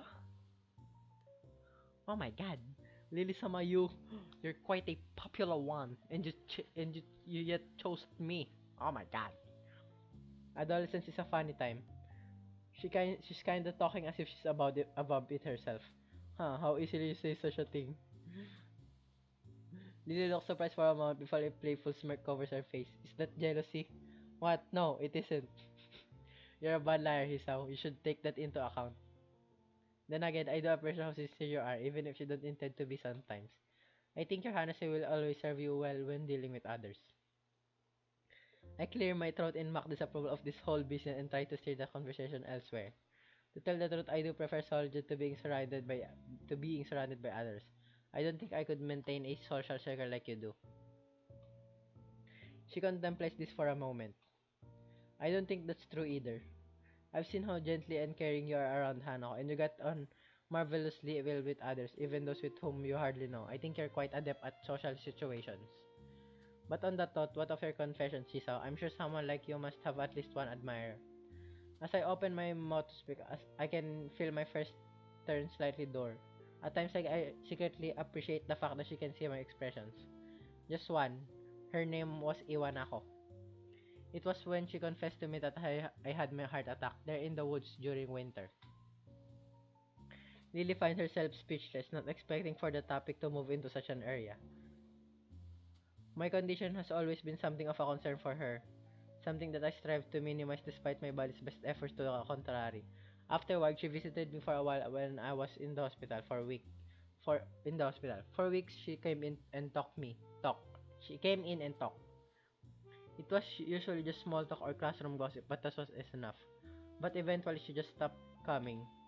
She was there every day, then every other day, then once a week, then finally one day, she just stopped visiting entirely. Did you ever see her again? Wrapped in my own little world, I shake my head before remembering the futility of the gesture. Drop the subject. Siyempre, we do approve of, you know, sinasabi nga doon ni Lily Sama na ang aking honesty. Siyempre, mention the letter. The memory of that single letter sent me comes back to my mind. I never saw her again, but after I was sent to Yamako, she wrote me one letter. Lily face shows an expression I know well. I pick her interest. I'd be slightly offended. That's a simple.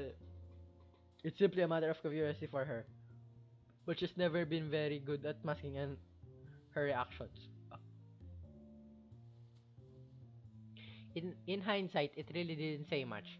What was going on in my old class, how she was fearing and almost as an afterthought that it was probably best for the both of us that we don't see each other again. After reading it, I end up reassessing a lot of things I thought I'd managed to work out. For the most part, that letter reminded me that the world around me was still moving and just how much I'd become isolated from it. And I guess it also reminded me of what I'd lost. She gives the information some thought before face, her face lights up in realization. No doubt she's worked out that it was this letter which had contributed to my angst during that lunch on the rooftop. It's a rare sight to see Lily quite so lost for words. Her entire person is a little deflated from her earlier rapt interest. As charismatic as she is, in the end, that isn't any replacement for life nor relationship experience. Perhaps it is better she sent it than not. How's that? It can be difficult to work out how best to communicate with those you haven't met in a long time, all the more so considering your separate situations. Instead of doing what was easier, she built up the courage to talk to you one last time, not only for her sake but from how it sounds for yours as well. Maybe I don't hate her for it, but that I really ever did, but I don't know. Probably a more non-committal answer that I should give, but it isn't without cause. I'd never looked at the situation from Iwanako's perspective like that before. Second pass in silence before Lily speaks again. Moving to Yamako must have been hard for you, having your friends and even your girlfriend taken from you for no fault of your own. The worst of it passed while I was in the hospital, when all that surrounds you is four white walls and a small television. Your mind takes on a life of its own. It's like my old school, I guess. I just try not to dwell on what's happened and keep thinking ahead. All that's reminiscing does it get me down and recharge tension that it feels like things are finally getting back on track. That's pleasing to hear, Hisaw. She slowly. She lowers her face slightly, her expression pensive. I guess I went too far and embarrassed her. I suppose you went through something a bit like what I did when you entered Yamako anyway, right? I imagine the vast majority of our school students did after all. You said yourself that you made friends in your old school. I can't imagine many followed you. Lily's deep smile drops, her expression unexpectedly darkening, even her hands retreat to her lap. After a long while she speaks. Isaw, can you promise not to tell anyone what I'm about to? I promise. She looks slightly taken aback by my serious tone, but then relents and smiles quickly before continuing. When I moved to Yamako, I did regret losing the friends I had at my other school. But there was one person whom I most regretted not seeing again. He was the reason I took up English as a future career. He, considering she came from an all-girls school that can't have been a schoolmate, then I rejected the confession I received until then for him. Every time I improved my English skill, his praise was most treasured reward. Hot damn! She like she like her teacher. Oh my god. I'm getting jealous. Super jealous. It's funny, isn't it? Someone like me able to boast about the people who have set eyes on me. Liking someone so utterly an atemo as my tutor. Ah, tutor. Teacher pa rin. It truly is the most ridiculous thing. Did you? She quickly shakes her head from side to side. I couldn't. Even then, I knew it was impossible. I silence reigns over both of us. This does seem to explain her ardent focus on her future in teaching English. But I can't help thinking of her confession to me. She lost him without ever letting her feelings be known. Did she somehow fear that would happen again, but with me? Oh, makes sense.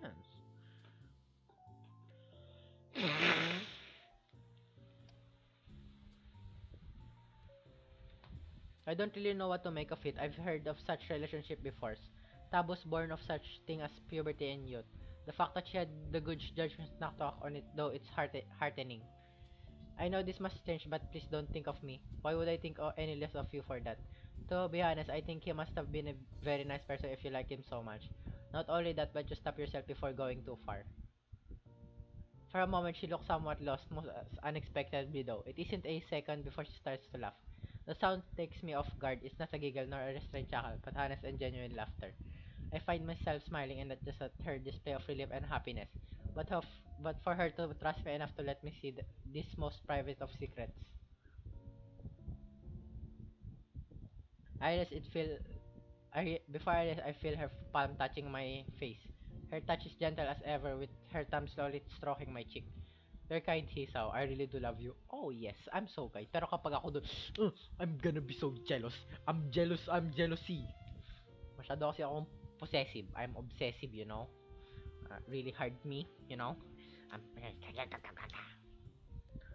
if you're gonna cheat on me broadly, you know.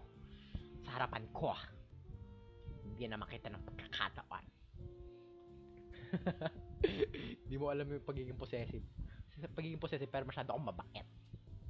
Seeing her face like this with her palm gently caressing my face, I think tonight has been a wonderful night. I guess we've both had pretty weird past, eh? I think by most standards our present is rather art as well. I smile and hang my head. This woman can easily run rings around me, of that I'm quite sure. I look back around the room with its continuing quiet hum of patrons. This place probably fits into the odd category too. It's a tad overbearing. That's one word for it, yes. I catch the eye of scurrying waiter, a short, scrawny guy no older than 20. He reminds me of Kenji, though unlike him, the waiter isn't dressed for winter during midsummer. After a curt bow and an offer to remove our plates, Lily asked for the bill politely and softly. With expert coordination, he maneuvers around our plates and had to retrieve our bill. In no time, reappears through the door, smartly handing our bill to Lily, whom promptly had it to me, causing him to raise an eyebrow. As I read the small computer-printed leaflet, the cost is considered more than I expected. Isaw? Oh, I quickly stammer out the amounts, to which Lily merely doesn't reach for her purse. Giving her card to the waiter, he disappears once again. That was a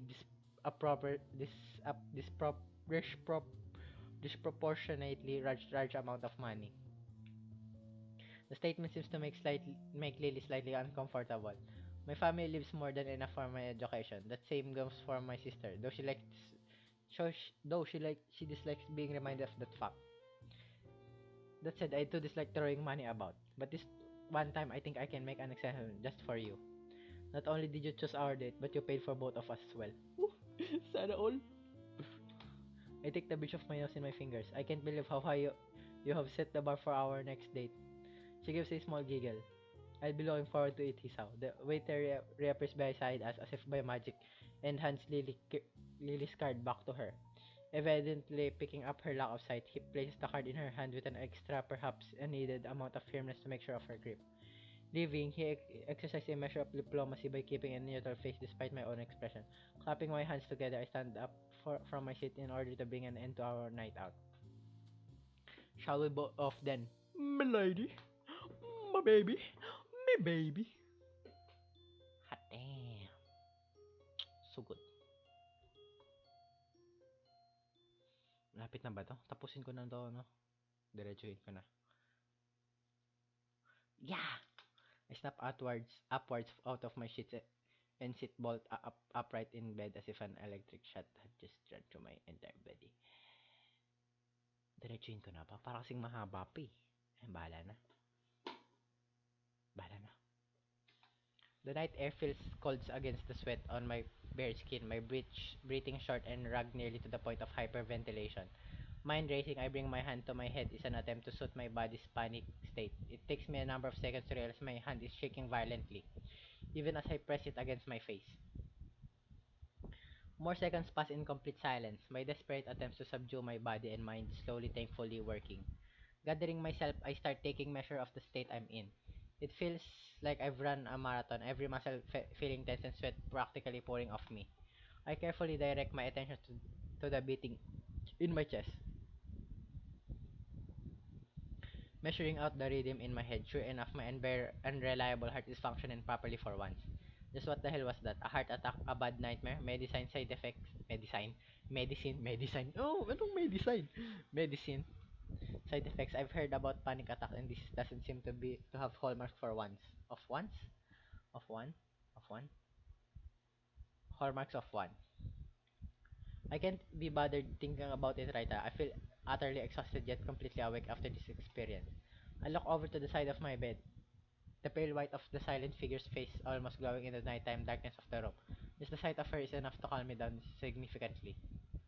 Yo, Lily-sama. Her graceful demeanor persists even while she's asleep. Her perfectly measured breathing and gentle face making it impossible to tell whether she's awake or truly sleeping. Giving into temptation, I delicately ran my fingertips over her hand. Her skin is soft to the touch as it always has been, yet warm even in the cold night. It's at time like this, silently appreciating each other's presence, that I feel we're closeless. My finger stops at her wrist and I bring my hand back down to the bed beside me. I'm not entirely sure why, but as we became even closer to each other, it felt as if something grew between us. I'm not entirely sure what it is, nor whether it existed before we'd fallen in love.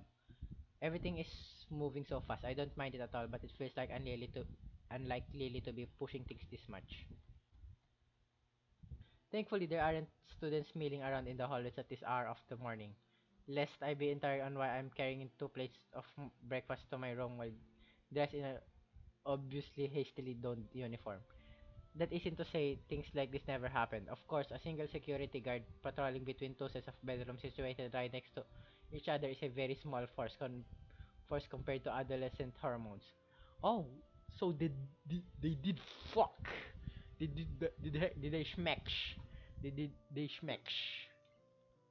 Come to think of it, the fact that it's Monday morning probably helps. I'm not really sure why, but Monday seems to bother me less than they do most others. It takes a little creative use of my hands and elbow, but eventually I manage to work the door of my dormitory room open.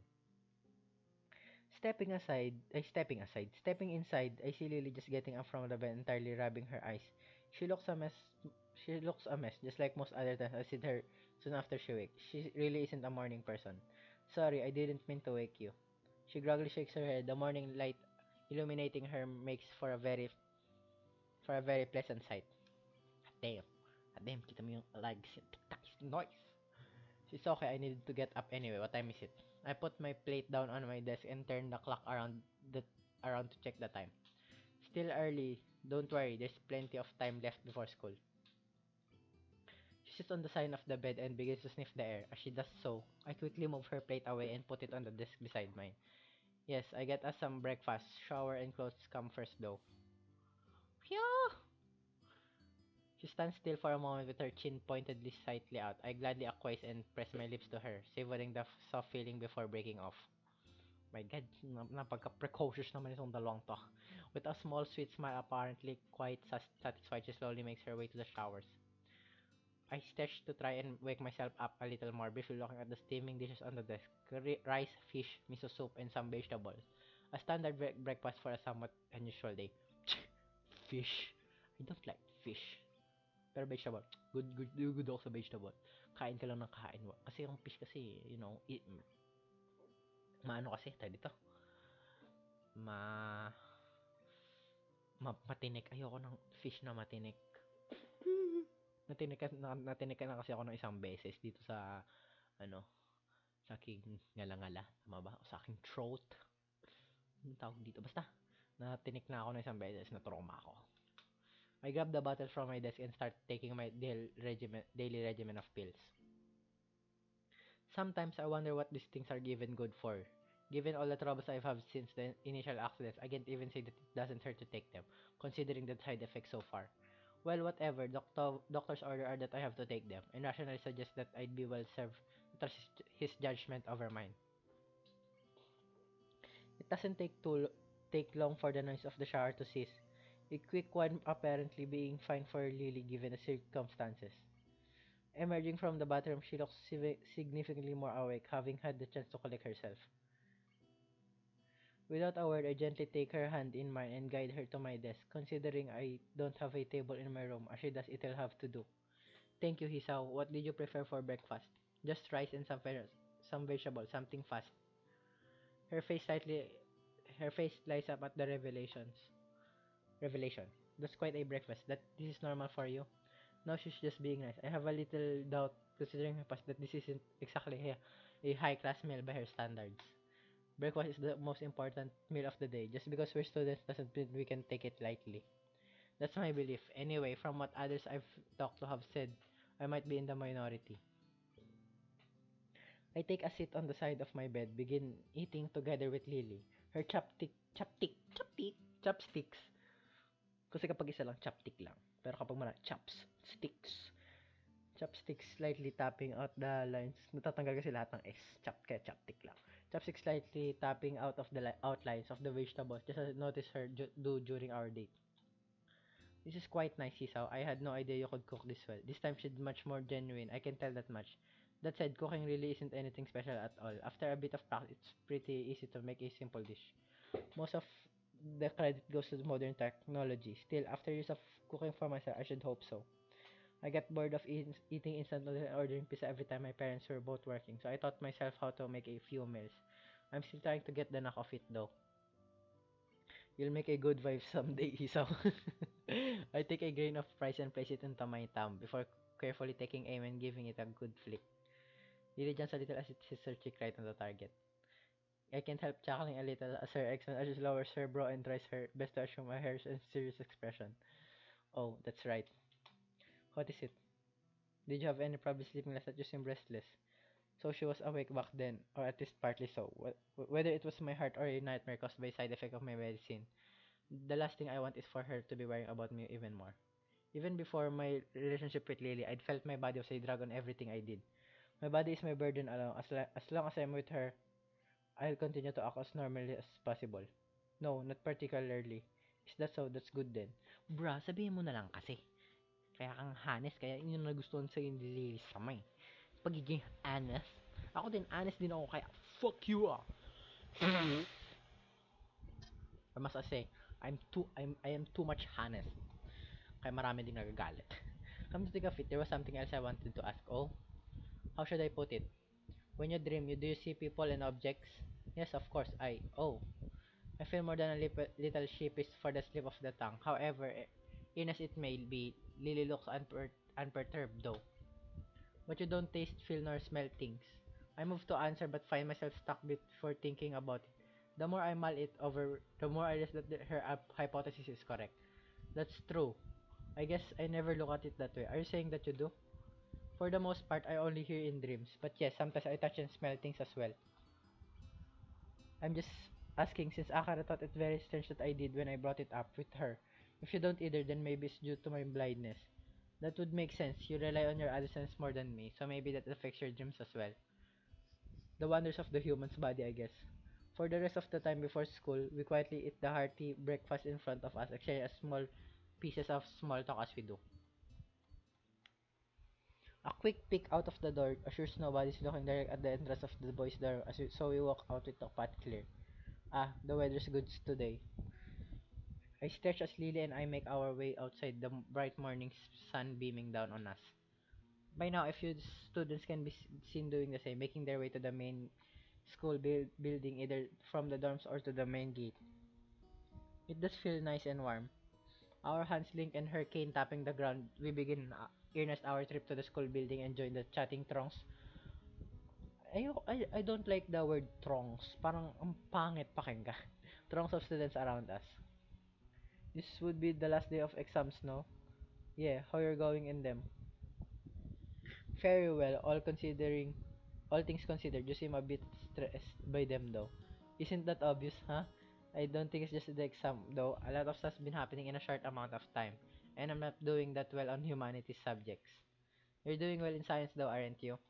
Well, it would be hard not to do well in science for me. Come to think of it, didn't you say that you were very good at science and maths?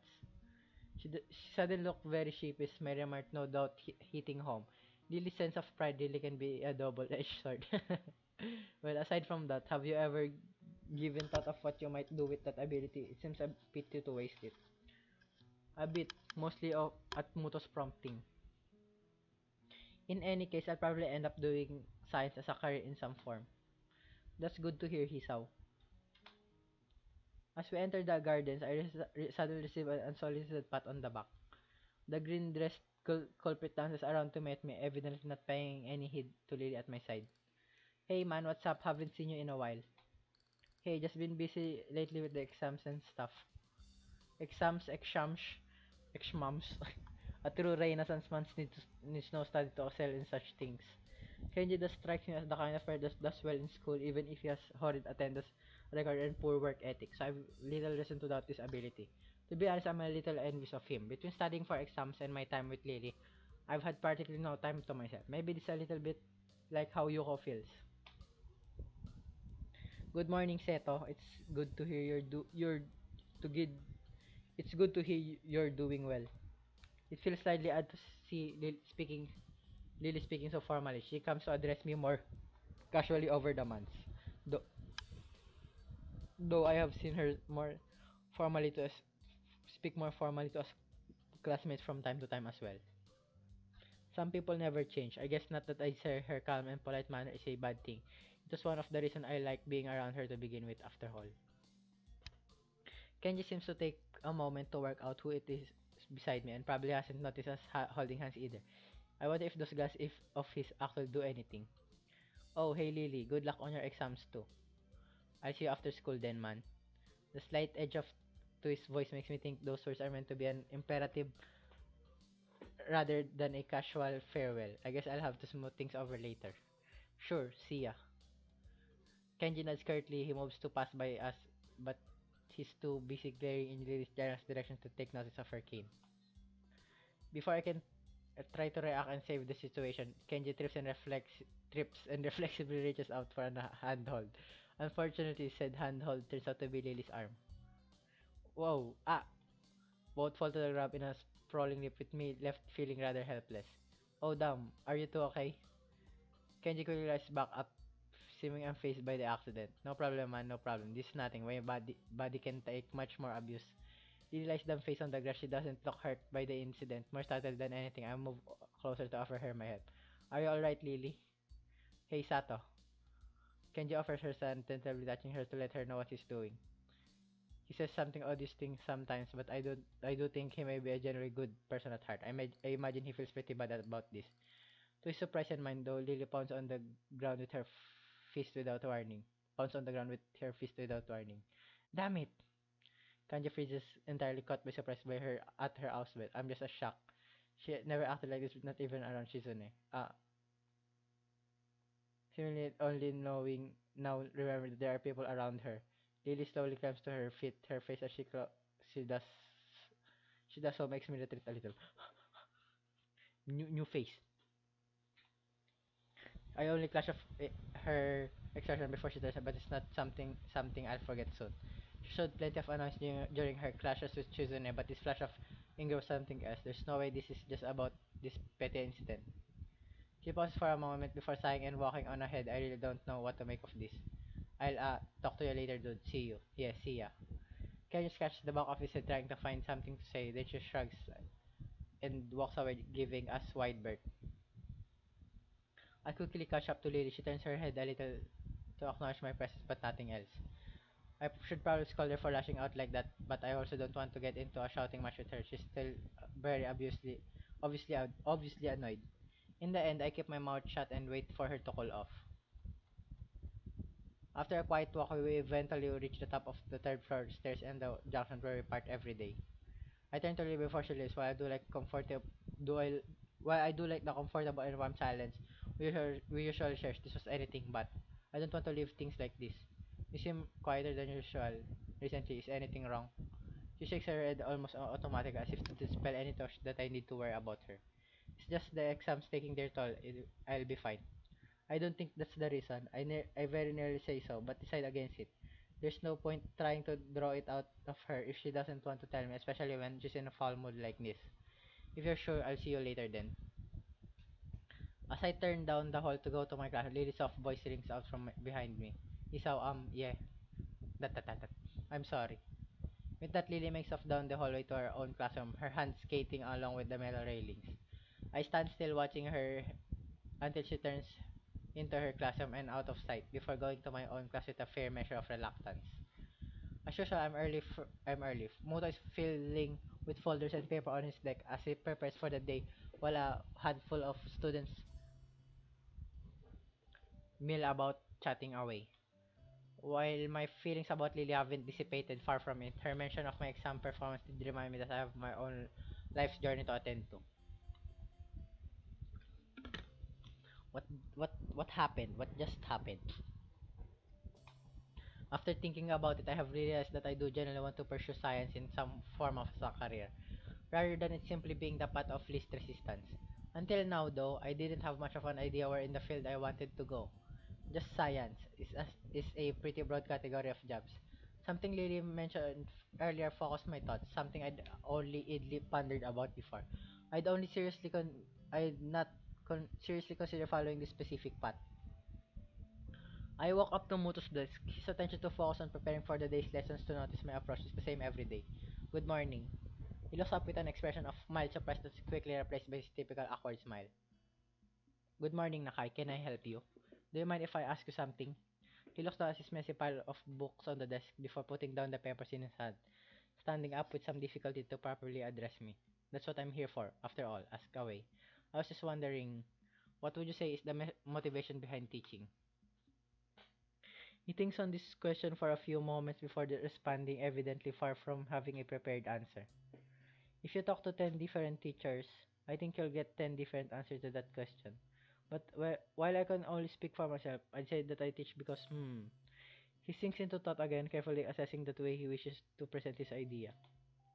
Think of it this way. When you were a child, you probably played with sticks and pebbles in moving water such as the gutter or puddles, right? Yeah, I think a lot of people do that when they're young. Well, it's not just that when they're young for some, though it does take another form. My point is though that when one is doing that, they're curious about how the water will flow or be changed. Everyone, even at the young age, possesses an intense wonderment about how the world around them works, even in its smallest forms.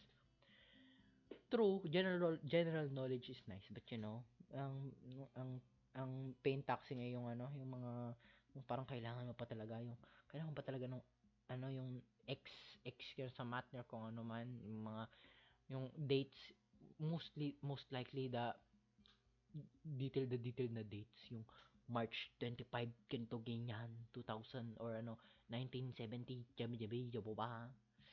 Pwede naman yung na lang yung year, mahirap.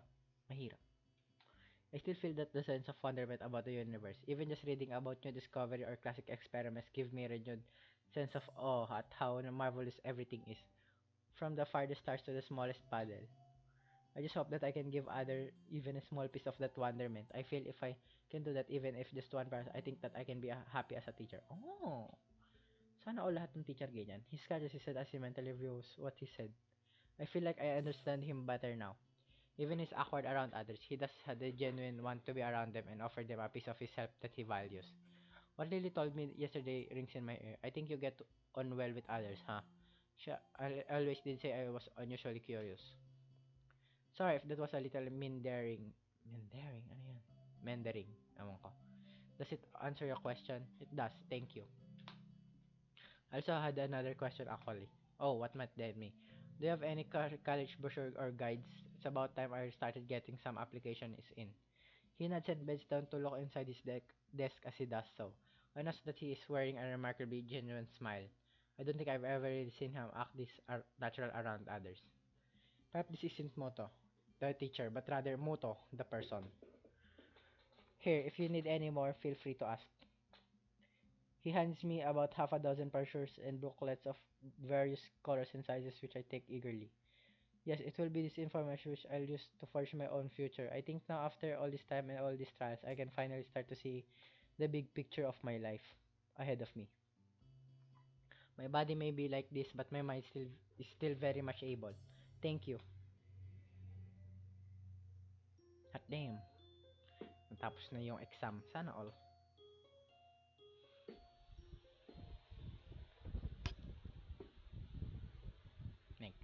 Next. This is strange. Last na ba to? The single thought that single thought has graced my mind a countless of times since my life here began. It feels like an easy way to discard a troubling question as if simply labeling something with those three words will make it go away or at least not working thinking about any further. My life before my heart attacks feels more blurry every time I try to remember it and my mind struggles to keep up with all the events suddenly happening around me since. I heard sometimes that this is what it feels like to be left stranded in a country with only the most basic understanding of the local language. Indeed, when I think about it, that seems a marvelously apt analogy for what's happened to me. But such situations are also supposed to make you very capable in that language, very fast, as you're forced to learn it in order to survive. Put another way, the situation becomes sink or swim. I wonder if I've really managed to swim after all this time. The exams are stressing me out a lot, even though they're finally coming to an end. But I have remained in Moto's favor, and have some sort of direction for my future now. But I keep using that stupid, meaningless phrase. This is strange. It really is amazing how fast one comes to accept being surrounded by people with sometimes incredibly jarring disabilities and conditions. So much so that I really wonder why I feel so much like a foreigner. It certainly isn't for lack of socialization or friends.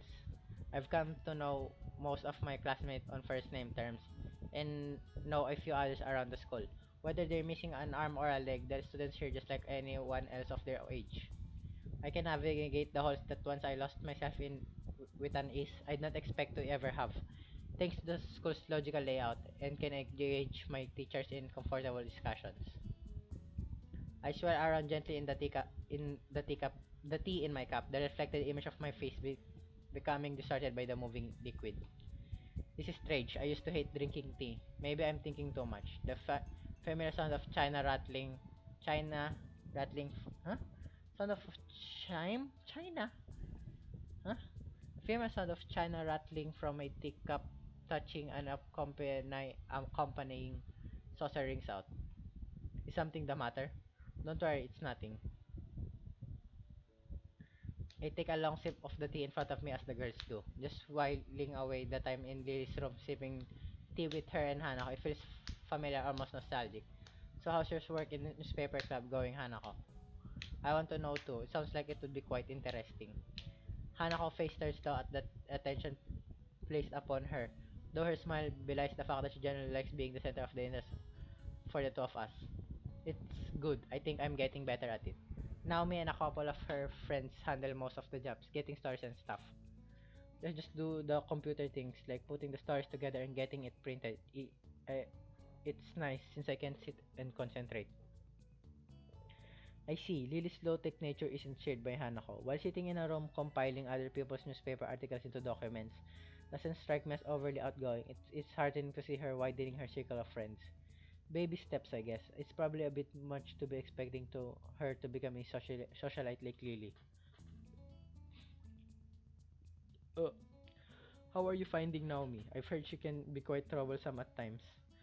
And Lily's going into her mothering mode over Hanako. Letting go of her is something she has to learn. Hanako says her chick thinking of her answer. Naomi's nice. She's a bit loud sometimes and a bit tiring, but she's really helpful. Her friends are nice too. That's wonderful to hear, Hanako. I'm glad you found a source of such enjoyment. Lily's smile is warm and genuine, but I can sense a touch of wistfulness to it as well. Hanako seems to miss that entirely, but I don't think for a second that I'm imagining it. I suppose it's because I've slowly come to pay more and more attention to everything going on around me. With things seemingly happening faster and faster, it feels like I'll miss something if I'm not as observant as possible. Mm. With the exams, my newfound love life, trying to fit in some studying regarding my options for college and university, and my heart condition applying the brakes on everything at irritatingly random times, my brain been in overdrive recently. It makes me appreciate the rare quiet times such as this. I guess this is why Lily came to appreciate her weekly walks to the convenience store and her tea parties with Hanako. Despite her lack of being surrounded by others, they gave her a moment of peace in a chaotic, busy in life. Thank God the exams are over, eh? The comment draws an earnest chuckle from the both of the girls. It seems like everybody's been a lot happier since the exams ended last week. So what are you doing for the summer holidays, Hanako? Only I quickly count the days in my head. Today's Monday and school finishes on Saturday. 5 days to go after all. I was thinking of traveling just around a bit. There's a lot of places I want to see and I think I have enough money to pay for the bus and train rides. Now me and one of the other girls in the newspaper club said they might come along too. Her looks indicate she's given the matter quite a lot of thought. I'm kind of surprised that she's contemplating something like this. She's really becoming intent on striking out on her own. Is there anywhere in particular thinking of going? I was thinking of I was thinking that Kyoto sounds nice. I I think I'll try to go to a few places though. Lily nods in approval, happy with Hanako's plans. While I cast my eyes to Lily, I refrain from asking her the same question. She's been evasive with her plans for the future for a long time now, but I never seem to get a good time to broach the subject alone with her. Every time it comes up with converse, I feel like she's either unsure of herself or simply dodging the question. It's troubling. Be sure to call sometime while you're out and about. I gave you my number before, right? Hanako gives a happy smile on her face. It's strange to see how happy people seem to become when they have a goal to work towards. Yuko seems to brighten whenever her university aspirations are brought up, and now Hanako is just the same. So, why do I feel this uncertainty and why Lily too? The relationship really can be irritatingly troublesome sometimes. Oh, what time is it? Oh. It takes me a second to remember that Lily's clock doesn't have any visual feedback. I really should know given how many times I've been in her room. Nevertheless, I take my watch from my bag, quickly check it. The reason for her asking becoming clear. It's about 20 past 10, nearly curfew. Hanako rises to her feet, dusting herself off and knitting her gown after doing so. I'd better be going then. Good night, Lily, he saw. Sleep well, Hanako. See ya tomorrow. With that, she walks to the door and quietly makes her exit. Tat-tat-tat-tat. Silence. This seems to be happening more and more between Lily and me. Recently, after a few seconds, I finally find something to talk about. Oh yeah, I talked to Moto on Friday and finally check out some guides on college and how to apply for it. That's good news. If you're going to applying for college, I assume you have some idea on what might you do in the future. I think I've settled on becoming a science teacher. It's going to take a while to get through university and everything to be qualified, but I think it'll be worth it. Lily faces brightens considerably at the news. I suppose with her wish to become a teacher, she's delighted I'd take the same kind of path. Phew phew, teacher, nice nice. So you've decided on a career of teaching. I think that path suits you most excellently, he saw. I smile and nod, this time even if I know she can see me doing. So I know she feels it. I imagine Mutos would have taken to the news well. That's one word for it. Hey Lily. Yes. I know you want to be a teacher, but For a second, I wonder whether I should really ask her the question on my mind, but just quickly brushed aside by the fact that this is rather late to have second thoughts. Surely you don't still think I'd be offended by something regarding my blindness. Her accusing tone is betrayed by her grinning face. Amused at my awkwardness, it raising the top. Some things never change. Good point, I guess. I was just was just thinking whether or not being blind would be a hindrance. What's with your ambitions to become? What with your would be a hindrance? What with your ambitions to become a teacher and all? She looks smiley before giving this question some thought. I refuse to think she's never actually pondered this issue before. I wonder, he saw. Could you close your eyes for a moment? Oh, okay. Raising an eyebrow, I do as you request. I have no idea what she has in mind, and my question only increased as I peek out from one eye. Taking the black ribbon she usually wears in her hair from the cabinet she beside her bed, she advanced towards me while running in through her fingers to remove any stray hairs remaining on the piece of cloth. I suddenly click on her entire as I feel the black strip make contact with my face, wrapping around my head and over my eyes. What exactly is this for? It's a little test, Chisao. Since you seem to be one, I'll let you see things as I do for a time. Huh, so that's what this is about. To be honest, this is actually sounds kind of fun. Childish and rather silly to anyone who would be watching, but a bit of silly fun never hurt anyone. I stand up with a heave, my hands quickly moving out in front of me to warn me of any obstacles. Okay, now what? Now touch me. If you say so, now then. I slowly make my way towards the sound of Lily's voice.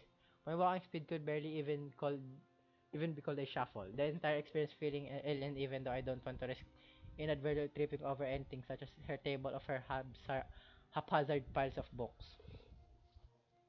Something soft yet solid brushes against my left. Further inspection reveals it to be Lily's bed. I move onwards, finding myself thankful that Lily's room is so neat and tidy. Even the piles of bookshelves are generally kept close to the wall, well out of harm's way. The hard wall pressed against my austere shins makes me furrow my brow in frustration. Hey Lily, where are you? What are you doing over there? I'm over here. Lily's voice comes from the other side of the room, far from where it was before. Even to my untrained ears, if she going out her way to avoid me reaching her, then it's just a game for to her. Of course it is. Compared to a life where the concept of sight is an abstract one, if it's an abstract one, a few minutes in a blindfold are nothing. I guess she made her point. She's more than capable of navigating her room. And further, I've seen how independent she is even when compared to the many of the others in Yamaku. Well, even if this is just a game, I may as well play it wholeheartedly. With a pace much quicker than before, I move towards the source of her voice, deftly sidestepping the table in the center of her room, takes to remember its position. I've got you now. She gives an impish giggle one just long enough to work out that she's passing just beside me. I quickly turn around to the face. The table wasn't the table wasn't there before. Oh, oh, oh. I slowly sit up next to the table, raising my as I rub my aching head. I give an irritated that's sitting just in front where I fell. I try to tell pointless, but the thing deserve it. Isa, standing, standing just to my side, was befalling me. Sorry, I kinda fell over. Are you hurt? My head hurts, but I think I'm okay. I think the table moved in order to trip me over. She gets as she walks over and takes a seat beside me, her hand resting on my own. I suppose that's the end of that then. I think so. But I also think I get the point, though I do wish I it didn't involve such a headache. Lily suddenly looks blank. Point? And I return an extraordinary flat look. That was just for fun. I, I just thought it might ease you up a little about the You always seem to tiptoe around it after all. In regards of teaching, sight isn't that important. There are plenty of classes taught by entirely blind teachers, and more than enough resources for me to learn the subject. It's as simple as that, really. I slump my shoulders and give a snort of amusement. Yeah, I understand. I guess we'll both just have to work hard to reach our goals then. What is it? With a little has a Lily pushes forwards her chin and closes her eyes in an unmistakable gesture. Kista naman! You fucking two couple, kiss kayo. Ha! I'm acceptably glad our lips touching as they do. I suddenly feel her hand snaking up my chest from underneath my shirt. The feeling of her hand against my bare skin is enough to make my heart suddenly accelerate. So she's in that kind of mood again. Well, I'm hardly one to complain. She does generally like this, and even with all my medications, my libido is thankfully still intact. Phew! Sana alls. I lean into kiss. I lean into the kiss further, holding her hand tightly as I feel it tracing the contours of my chest. Eventually, break off from one another. The room silent, but for our breathing. Hey, Hisaw. Yeah. I don't suppose you could wear the blindfold again. Her tentative suggestion takes me by surprise. I suppose she wants to introduce me sex sex through her eyes as well. Kinky play, I guess, or just wants to find out what I'll be like during the act while hampered by the blindfold. With a measure of unease tempered by curiosity, I do as she says and lower the blindfold over my eyes. The world becomes dark once again. I reflexively tense as I feel hand, Lily's hands gently brush the side of my face, entirely unable to anticipate her touch.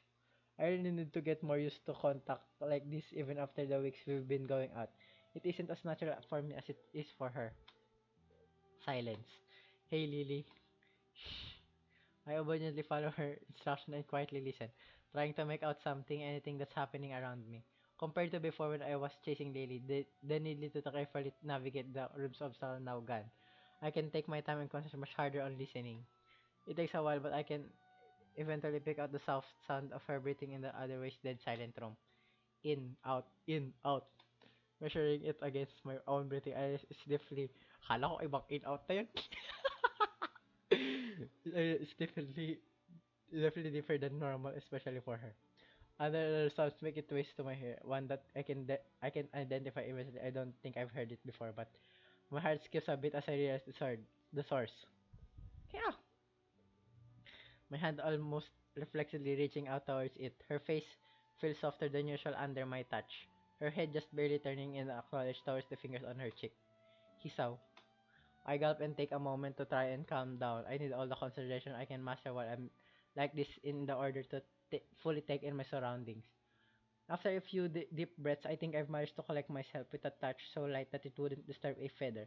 I start to move my hand down her body, and I can feel myself losing focus again, thanks to those thin silken pajamas of her resting so perfectly over the curves of her body. If she's like this, then that means she has to be sitting against her bed and facing me now to continue. Now to continue, alright, this must be her hip if I just move slowly downwards. Yo! Yo! Melon, ang salap! Ang salap naman ng melon na yan. Get filtered, bitch! Get censored. More. I want more. I can feel my chest tightening as I rock back and forth frantically, both of us entirely taken with ourselves. Nothing that unusual. That unusual. I just need to take breaths to steady myself. The feeling is just normal. Ah, ah. This isn't. I can't. This pain is too much. Ah! I stumbled backward from Lily with unseemly haste, clumsily hitting the back of my foot against the table and falling to the ground with an unceremonious crash. Breathing wildly, I frantically scrape at the ribbon over my eyes as I lay on my back. I have to get this off. I have to get this off. For a moment, everything goes black as the rush of newfound light assault my eyes. My breathing slows from the brink of hyperventilation. Mamatay na ba ako? Second pass and I carefully measure out the rhythm of my heartbeats with every ounce of concentration I can master. My heart is normal. It's back to normal. My body feels utterly bizarre as I lay this on the floor looking at the ceiling. The adrenaline from before is still pouring through my veins, but my mind is completely exhausted. I prop myself as I hear Lily getting off the bed and coming towards me. Hisaw, are you okay, Hisaw? I'm fine, Lily. I'm fine. She gives a sigh of relief, her word expression collapsing. Her face afterward is the very last I'd ever wanted to see from her. It's a face I detested when I first saw my parents in the hospital all those months ago. Pity. Lily pities me. I just close my eyes and turn away, powerless. I feel like throwing up. I can hear the sound of Lily moving away, quickly attended to herself. The ruffling of her clothing being pulled back on after a moment of searching just barely audible. Sorry. She slowly shakes her head as she finishes buttoning up her top. Her kind smile looks so fragile, so delicate that it makes my heart sink. Approaching carefully, she fells out the edge of the low table before taking a seat next to me, putting her arms around my chest. I'm sorry, so I shouldn't have pushed my desires onto you. Oh my god. Arrhythmia in the middle of doing it. Oh my god, that's a bit of a turn off. You don't need to apologize. I'd normally be fine. You've seen that much before. I guess I shouldn't have tried to push myself so far. My eyelids feel heavy. Calmly sitting next to her, this is probably letting the adrenaline work itself out of my system and letting my mind relax. So, that's why you never took the lead? Yeah, I guess it's a good thing you like to, huh? The joke seems lighten her expression a little, a fact which helps let me feel less uneasy about my unreliable self. Lily's heads come to rest on my shoulder as I struggle to keep my eyes open. With more difficult after each blink, I feel completely drained. It's okay, Hisao, it's all okay. No sooner does she say this than a small, quiet tune escape her lips, entirely too tired to think. All I can do is listen to her soft humming. Oh, sorry. It's a soft, almost melancholic tune. It sounds familiar, but the more I try to remember its origin, the less I seem able to concentrate.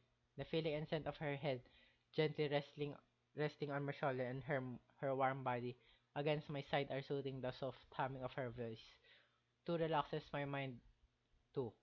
Her voice too. Relaxes my mind as much as her warmth relaxes my muscles. This singular quiet moment after all this fracas, it makes me realize just how exhausted I've become. I can feel my eyelids slowly becoming heavier and heavier. Even with the chaos of before, I wish this moment would last forever. Lily and I together sharing a single solitary occasion together just as we used to. But if that's the case, why does she feel further away than she's ever felt before? God damn, fucking arrhythmia.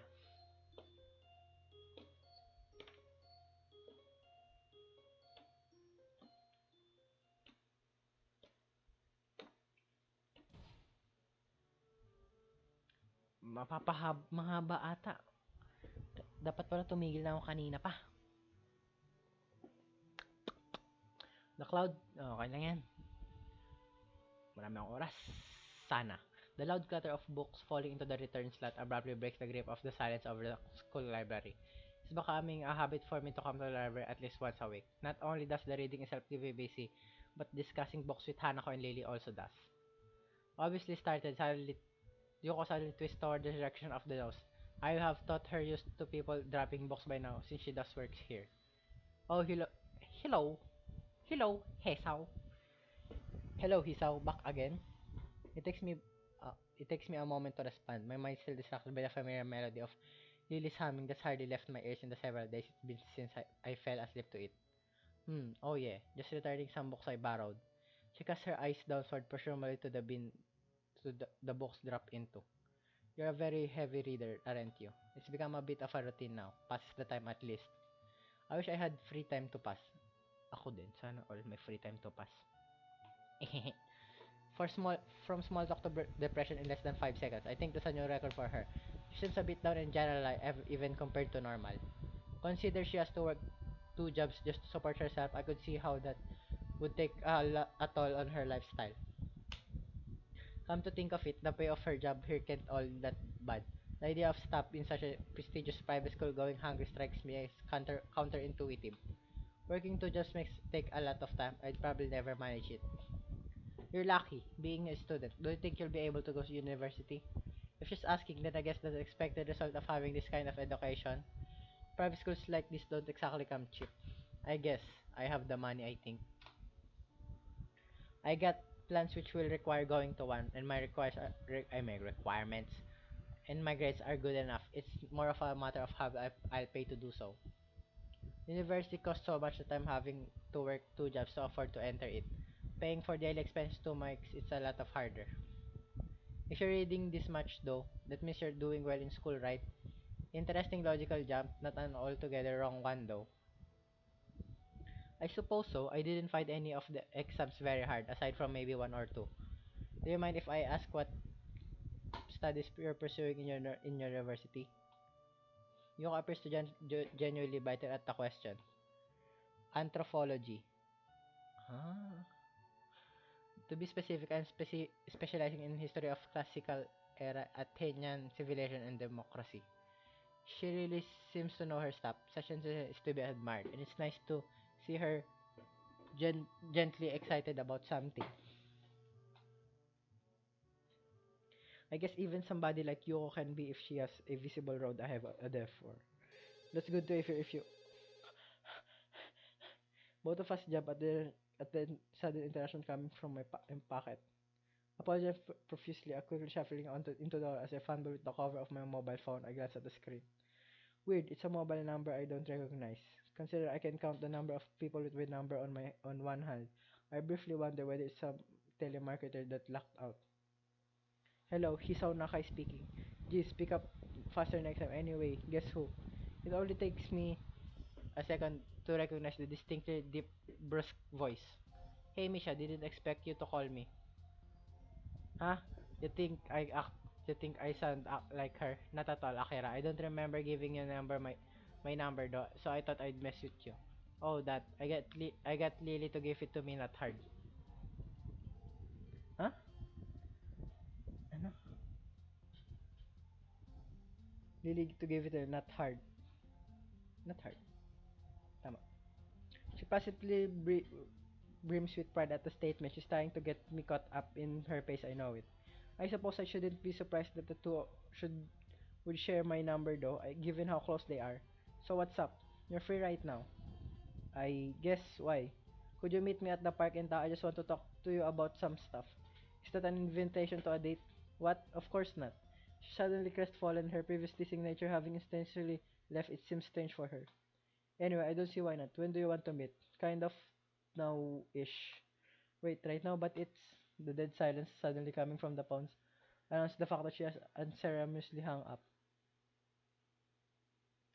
For a long time, I just stand there staring at the call-ended message on the screen while replaying the conversation in my head. What the hell, Akira? Akira. Throwing a glance up and down the street, the street.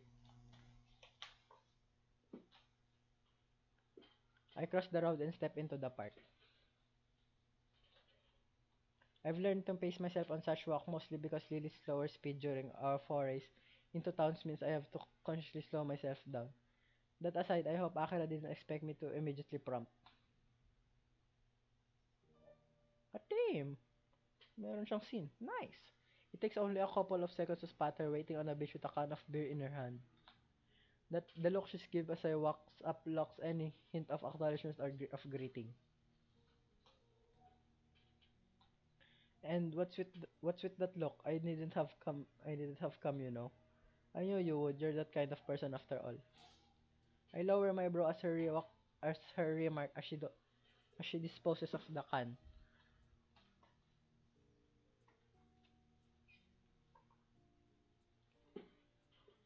Emptied by the time I arrive at in a metallic clattering sound, and Akira takes a seat on the old wooden bench and I follow her lead. She takes another can of beer from beside her and opens it before speaking. Taking a large cup, she seems to really like that stuff. I suppose I don't need to ask what it's about or rather who it's about. I heard from you that you asked about our family. They share more than phone numbers, that's for sure. I'd probably be very worried that if it weren't for the lack of thought of for the total lack of malice in her voice. Rather, her tone sounds almost wistful. Idle curiosity mostly. I had to admit I never had guessed your two were half Scottish. She gives a wee chuckle of amusement. I've heard that before, trust me. The small smile falls from her face. Her eyes looks ahead distantly. Aside from the occasionally elderly couple talking as they slowly walk the endearing paths and the odd aging cars, it's pleasantly quiet. She didn't tell you everything though, did she? It was pretty brief. Your parents live in Scotland. She hasn't met them since she was 12 and she wants to meet them again. It always surprised me how devoted she is to our for all the good they did us. The way she says it sounds almost derisive. She gives a small sigh as if to quickly brush the feelings away. Why do you think they left Hisao? Why do I think they left? From what Lily told me, it was because of work. I guess a pretty decently paying job was involved as well, given the way your parents seem to live. So Lily went to a private school, and that's why she carries herself with the airs of grace of the upper class. Yes, since the business in Venice boomed, our father decided to move directly to the same city as its headquarters. That's just the conclusion I thought you'd come to, though. You're too good-natured. You do think they left for their career? You don't think they left for their career? I'm sitting here bitching to you about it. What do you think? Yamako Academy. I've always felt that place was kinda creepy. Like it was an isolated hideaway for those proper society doesn't want to see or nor hear. They probably just ruled the fact that Lily wasn't old enough to be showed there by the time they left. A long silence follows her abrupt and very harsh criticism of her parents and Yamako. Lily is something that could be simply ignored for a high class. Lily's blindness is hardly something that could be simply ignored for a high class family attempting to keep up appearance, much less for when a lucrative offer is on the table. Eventually, Akira gives a derisive snort, her feelings coming to a head. Moving to secure our financial future with his new job posting, even at that time, I hardly believe it. Not wanting to simply Not wanting to simply be an avenue for her venting, I gently tried to steer the discussion. So you stayed in Japan with Lily then? Either I stayed with her or she went to live with an ailing grandmother and grandfather. What about Shizuna's father, if you're cousins then? Our fathers hate each other. I'd have been more than happy to tell them to go screw themselves and live with them anyway. But Lily wouldn't have wanted that. I'd also have an offer. I also had an offer for a job by then. We did our best to keep our parents' house in proper shape and try to continue our lives as if they'd never left. So you just lived by yourselves. Basically, Lily had school and I had my job, so we weren't actually exactly languishing.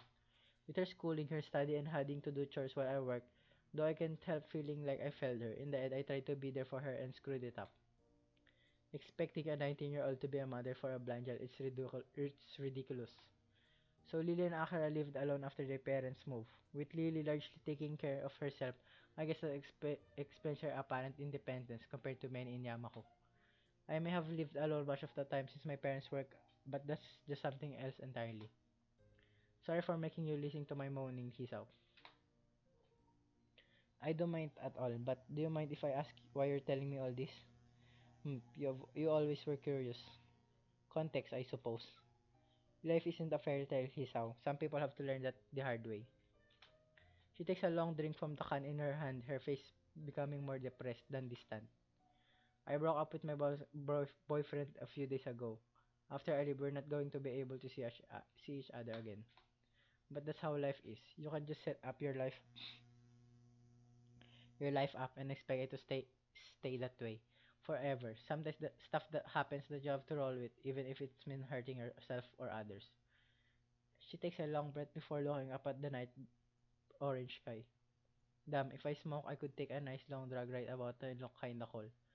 I want to respond to help her in whatever way I can, but I feel utterly useless. This is kind of situation is one I've never been in, and I simply don't have the experience to say anything meaningful to comfort her. Akira looks over and eventually picks up on this, much to my embarrassment. I must look pretty pathetic right now, whining about this to someone I barely know. Hardly, and I'm pretty much an expert of looking pathetic. She gives a chuckle and the act feeling like a personal victory for me. You're a good kid, Hisaw. When I said that I approve of you with being my of you being with my sister, I wasn't joking or just being nice. She picked herself up off the seat with a grunt, one that seems ill fighting,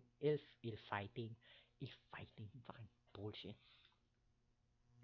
Ill fitting given her age and throws the now empty can into the bin after one last swig. It's just unfortunate that one doesn't really count for much in this world. When I said that I was leaving for Scotland, I was doing it because a good position opened in our company's headquarters. When our folks told me that when we were at their place, though they also gave Lily a summons to rejoin them in Inverness. No way. Her evasiveness when asked about her future, the awkwardness that had steadily grown between us, the uncharacteristic outburst of anger. All of them suddenly fit into place. The same family that she reminisced about after Hana's birthday party. The same family that left her Akira to themselves after taking flight to greener pastures. Now I feel stupid for never concerning Lily on what was bugging her. I never even considered if something had happened during her trip to her family's home at even Inverness. And now, a sense of unease grows in my chest. If her family has summoned her to join them all the way on the other side of the earth, has she accepted? She hasn't told me whether she plans to accept, and it seems she hasn't told you either. That's why I called you down here to talk, Hisaw. Context, huh? I shit back my feelings for worry and frustration, no doubt, written all over my face. Lily's a strong person, Hisaw, but she's not infallible. I guess it's my job to worry about her being her older sister, but I think that you deserve to know. I understand. You okay? You sound depressed. No, I'm just thinking. That's good. Thinking is good. Being rushed won't get you anywhere. She looked at her watch, barely moving her wrist. I've got to go. Will you be okay? I'll be fine. Don't worry. I'll have to talk to Lily about it and get everything sorted out. She gives a smile, but it doesn't feel all genuine or sincere. Really, both of us are dancing around the fact that Lily's on the precipice of the biggest decision of her life and is trying to take the entire burden on herself. Parang ikaw hindi ah. And the part of that burden is the matter of our relationship. By the time I look up, Akira's already walking off with her hand held high. For the first time in a long while, I finally have an answer to something. Perhaps not even that, but at least I now have the right question to ask. Will you leave or stay? Wala. Tatapusin ko na to ngayon na. Sana. Sana tapos. Kapag umabot pa to ng 3 hours.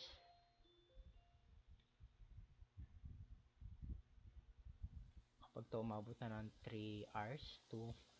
Ha? Oh my god. Hurry, Lily. I'm moving as fast as I can.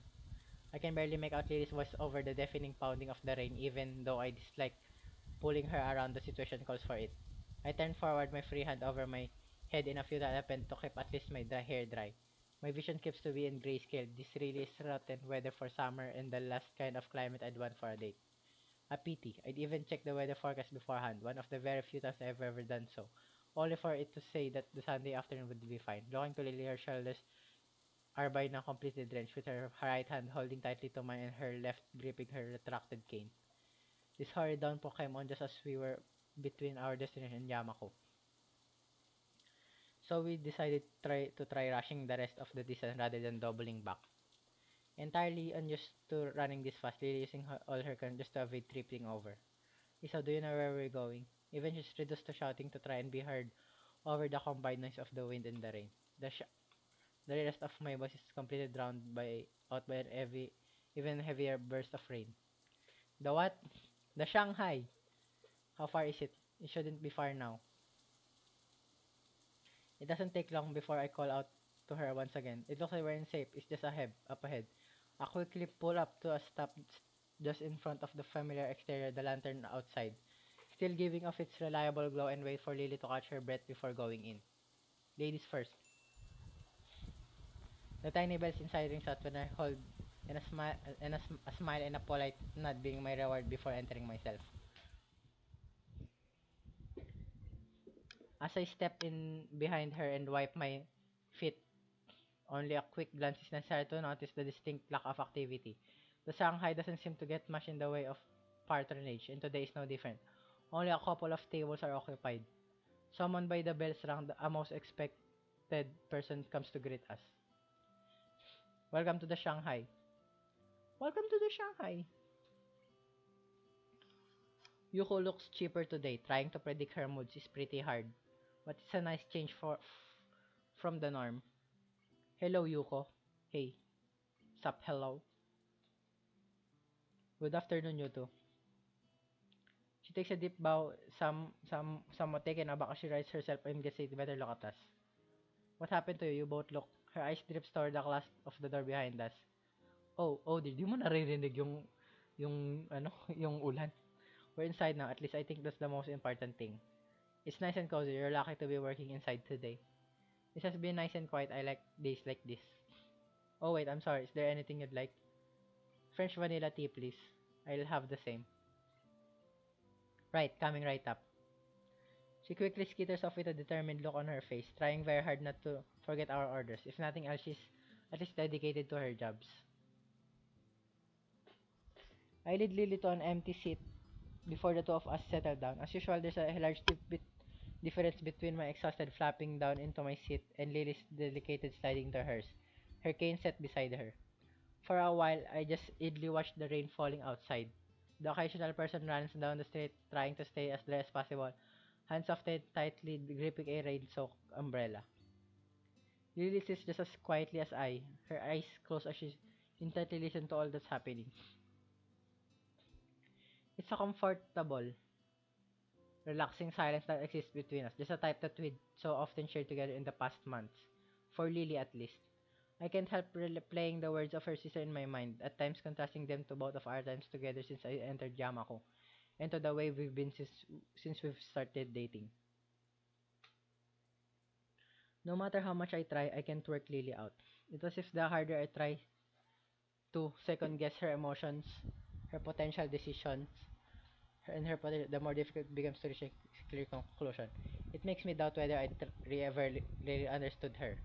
In the end, I'm going to have to ask even though I very much to avoid doing so. You seem quiet today, Isao. Really? You seem too enthusiastic about taking me out on a day. Assume you have something specific you wanted to do. No, not really. Just wanted to spend some time with you. Is that so? Fine, there was one thing.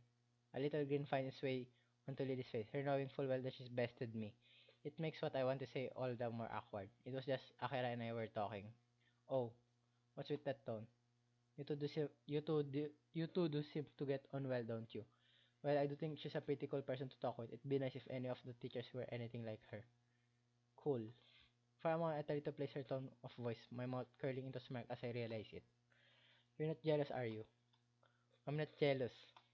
After her teasing over such a thing on our first day, I don't feel too bad having a little laugh at her expense this time around. As we settle down though, it's only a minor distraction from the real point of why I brought Lily here. Don't worry, it was mostly just everyday stuff. That said, there was something Akira mentioned that I wanted to talk to you about. When you went to see your family in Inverness a while back, she said, Akira told you about my family's summons, hasn't she? Second tick by while I tried to read Lily's face, an odd mixture of feelings written on it. She seems annoyed but also somewhat confused. Here. Yoko tentatively slides our drink until her presence oddly small. As she walks back to the counter after a quick, polite nod, I realize the air between me and Lily is thick and our expressions are both somewhat pensive. Even though she says I should lead my own life, she still interferes at the worst time. I don't think you should blame Akira here. She's just looking out for you, and it's not like I can understand her concern over this. Lily's irritation gives way to an awkward and largely unsexist attempt to mask her feelings. She really doesn't deal well with being cornered on personal topics. I know, but I just wanted some more time. I knew you'd have figured it out eventually, but you're intentionally hiding this from me. For how long were you planning to do so? As I said, oh, Papahaba talaga tayo dito, bes. as I said, I simply wanted more to think it through. I wanted to be sure of my decision before telling you. What did you decide to do in the end?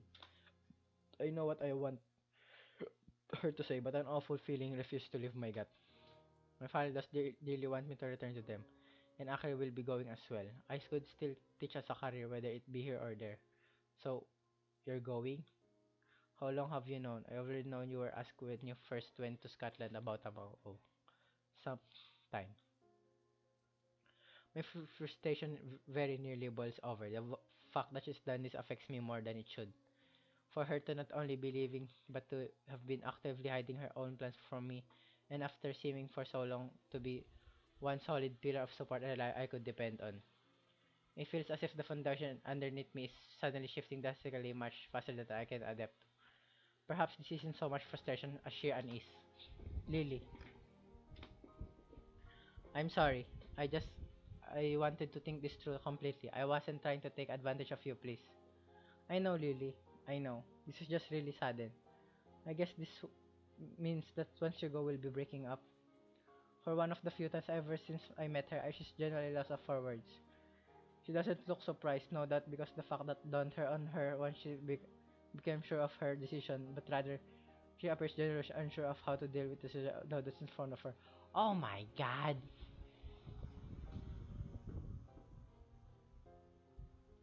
Meron pa yata tong Act 5, Act 6. Oh my god. Meron ba to? Bawal ba kayo mag long distance relationship, you know? We could try pursuing a long distance relationship. They're getting more and more common these days after all. Even as she says, the tone of her voice gives away that she doesn't truly believe what she's saying. Lily is far too old-fashioned to be able to cope with a relationship without any kind of physical presence. And even I am, to an extent. All we would ever be to each other would be a voice from other side of the world. In the end, trying to rationalize everything is futile. Any attempts to try and connect what's happening with the future or past just seems to get more difficult the more I concentrate. Those quiet moments when we just walk side by side, the precious times we spent with Hanako and Akira, the casual chatter we had during lunch times, the time we made love, the confession of our feeling to each other, all pointless, all just fleeting moments in our young lives. Oh my god, how so deep, how so emoy. We're just two children pretending to be adults, aren't we? A long, long silence hangs in the air between us. The noise of the other patrons drinking and talking only makes the situation feels more tense and disconnected. Lily's face remains low, her dejected expressions clouding it. I'm sorry, Hisaw. A simple apology and no more. She left entirely without any further response or comment. With a long sigh, I gather what's left on my thoughts and ask the final question I have for her. When will you be going? I'll be leaving with Akira, so it'll be little less than a week. Oh my God, hindi man maano yung holiday with Lily Sama. So hard. Parang hindi ito yung aking route. Is this the bad ending? Ano ba? Hindi ko alam kung anong ending to. Just a little afterward, yes. Her tone is unusually slow and steady, her apology in depressed mood all the more. Written to her friend as she tries to hide it in her voice. In the end, I can't even keep my promise of going to Tanabata with her before she leaves. I look down, seeing my face reflected in the by now lukewarm cup of neglected tea sitting in front of me. I thought I left this kind of expression behind. Tigilan mo siya for a while. Make a stay, yung ganong climactic shit. For a while, I just stared down into the still surface, trying to sort through my emotion to get at what course of action I should take, whether it be right now or in the future. But just as before, the effort is wasted. I glanced up to see Lily gently sipping her cool tea without complaint. Her face drawn and shoulders slumped. She looks to be deep in thought too, a strangely cold atmosphere coming between us as we isolate ourselves to mull things over. Even as Lily cup slowly empties, mine remains untouched. It's a long time before I notice the rain dying down outside and the few other patterns of the Shanghai having left. Shit! Oh my god, mali ata yung route na. The chill of the rapidly darkening evening permeates the dormitory hallways. While trudging down the corridor to my room, I see an unwelcome movement from up ahead. Sure enough, the opening of the door opposite mine heralds the arrival of a bespectacled Kenji. Hey man, what's... Whoa dude, you look awful, I think. Are you okay? He really has a knack of making any situation better. I don't really want to go into it. It's late. Okay, that's cool. If you ever want to talk about it, here. Look at him for a moment before surrendering my stern front and awkwardly scratching the back of my neck, embarrassed by my standoffish response to him. Thanks, Kenji. Hey, it's cool. That's what friends are for, right? Thank you, Kenji. Yeah, you're right. I'm Sia. I opened the door to my own dorm room and closed it behind me as he quickly waves me off. The solid thud the door makes against the doorframe sounds out a final call for the life I've led since coming to Yamaku. I just stand in my darkened room, fruitlessly attempting to work out what I should do from this point onward. Just what should I do? Make her stay, motherfucker! So alang, it's really unsure, Or pwede ka ding sumama sa kanila. As glances, I simply rest my hand on my hand and stare out of the window to pass the time. It's been a few days since Lily told me her plans. To our ordinary I haven't been to our ordinary lunchtime hunt since then. Not that there would be much point.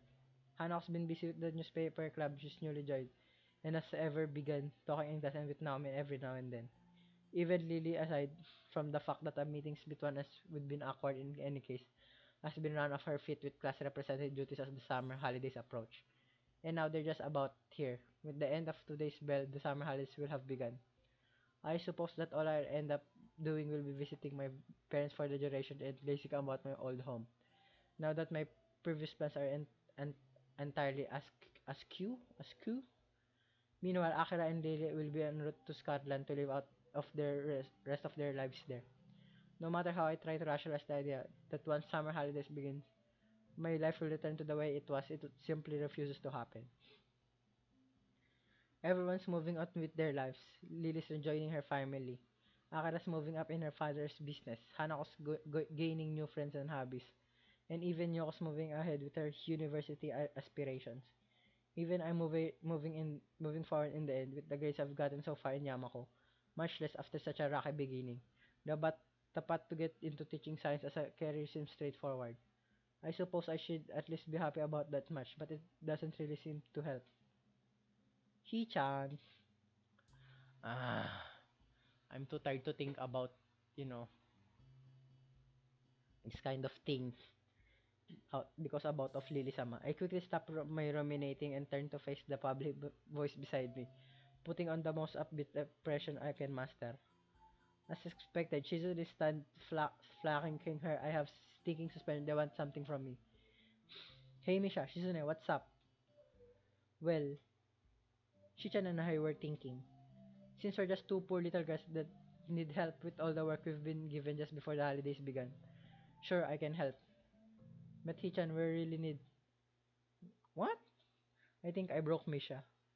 Even Shizune raised an eyebrow at her accomplished shuddering stop in her tracks. So you'll help us, Hichan? I just said I would, didn't I? It's, it's hardly like I have anything better to do. Maybe helping them with their work will help them take my mind off the situation. Misha seems ecstatic with my result, but Shizune's expression is clouded and difficult to read. I find myself quickly averting my eyes from her own, as it almost looks like a face of pity. No doubt it must just be my imagination. Oh, ngayon lang uli ako nakapunta dito ah. It's hardly the first time. Oh my god. Wait, wait lang. Ano yung aking ano? Yung aking ano. Aray, aray. Ah.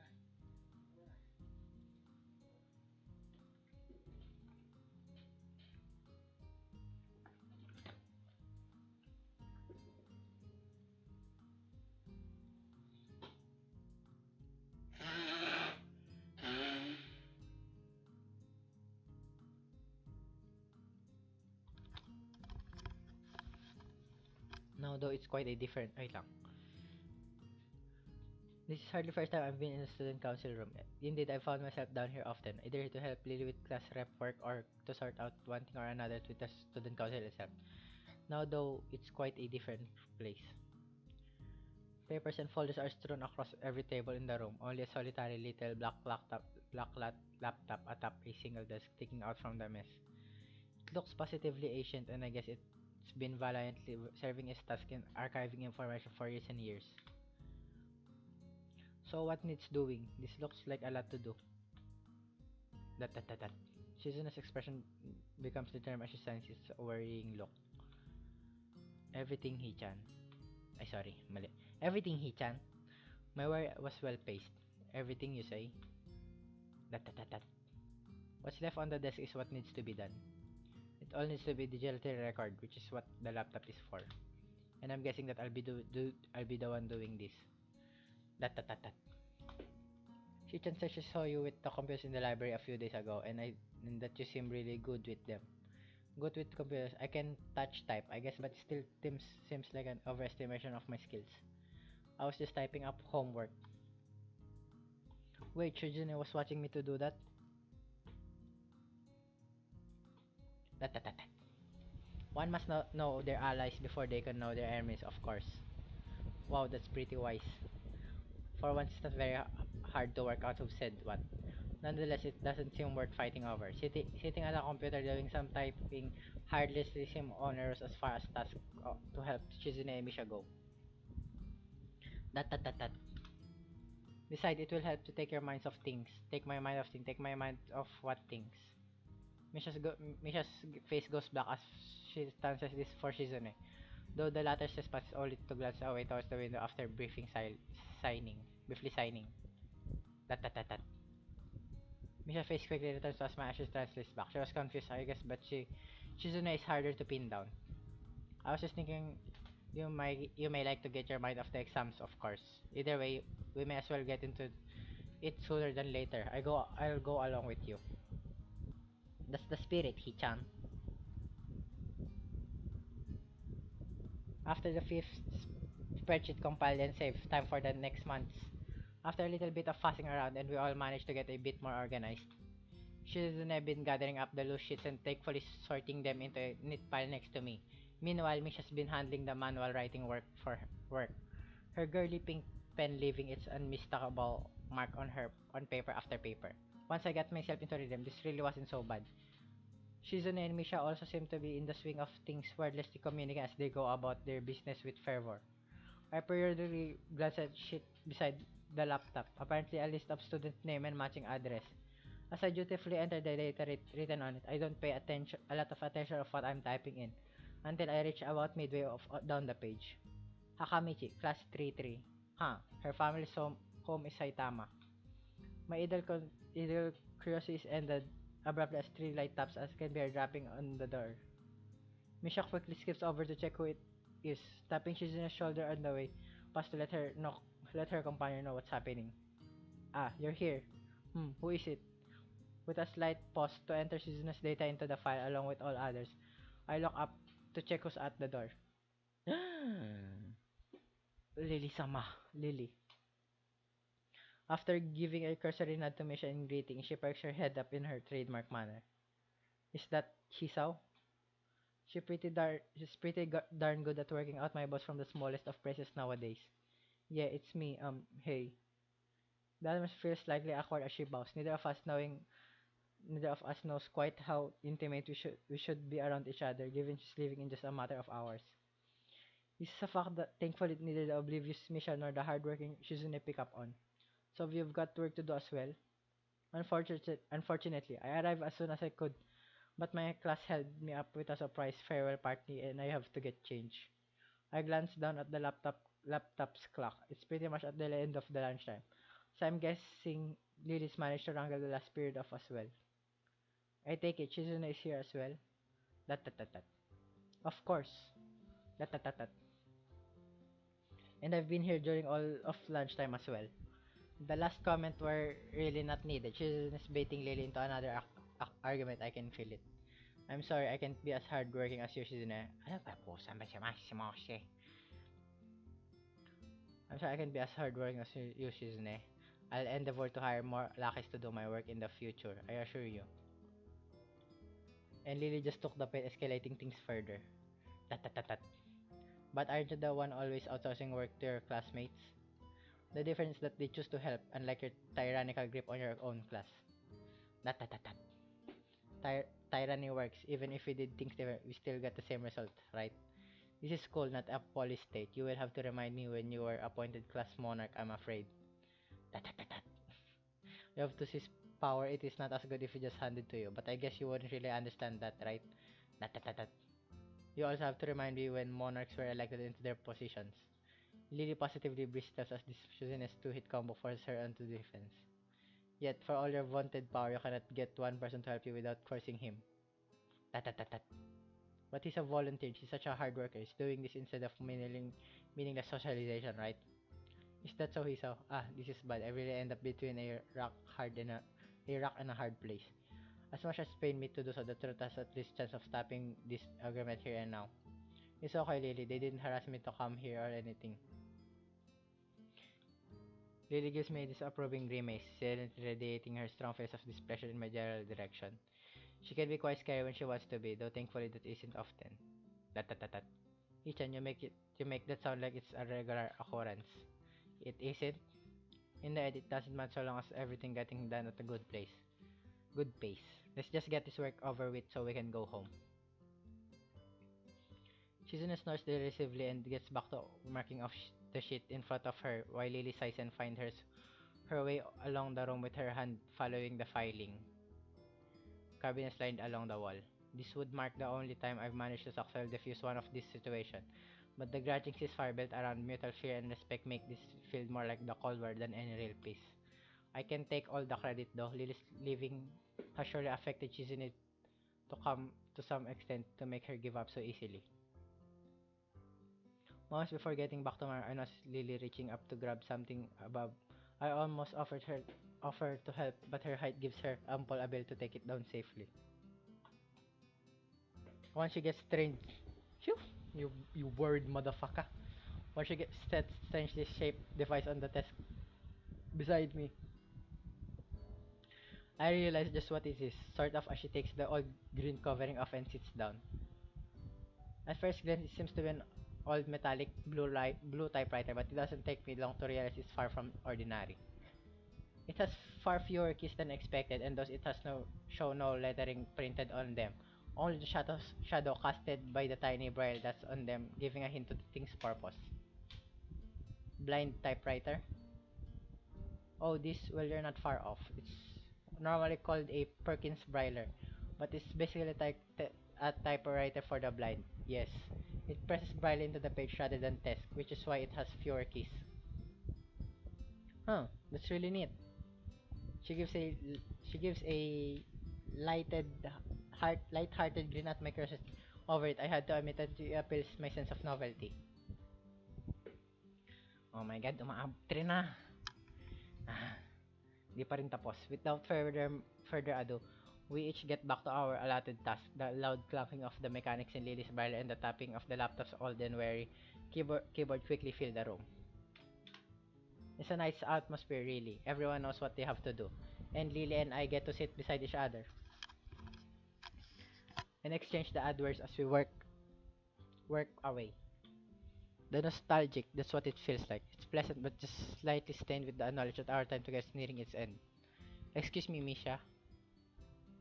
To properly address her, Misha bounced over her from the filing cabinet she's peering into, in spite of Lily's lack of silence. For a moment, I think it's strange that, but then I realized it's exactly what I do. What's up?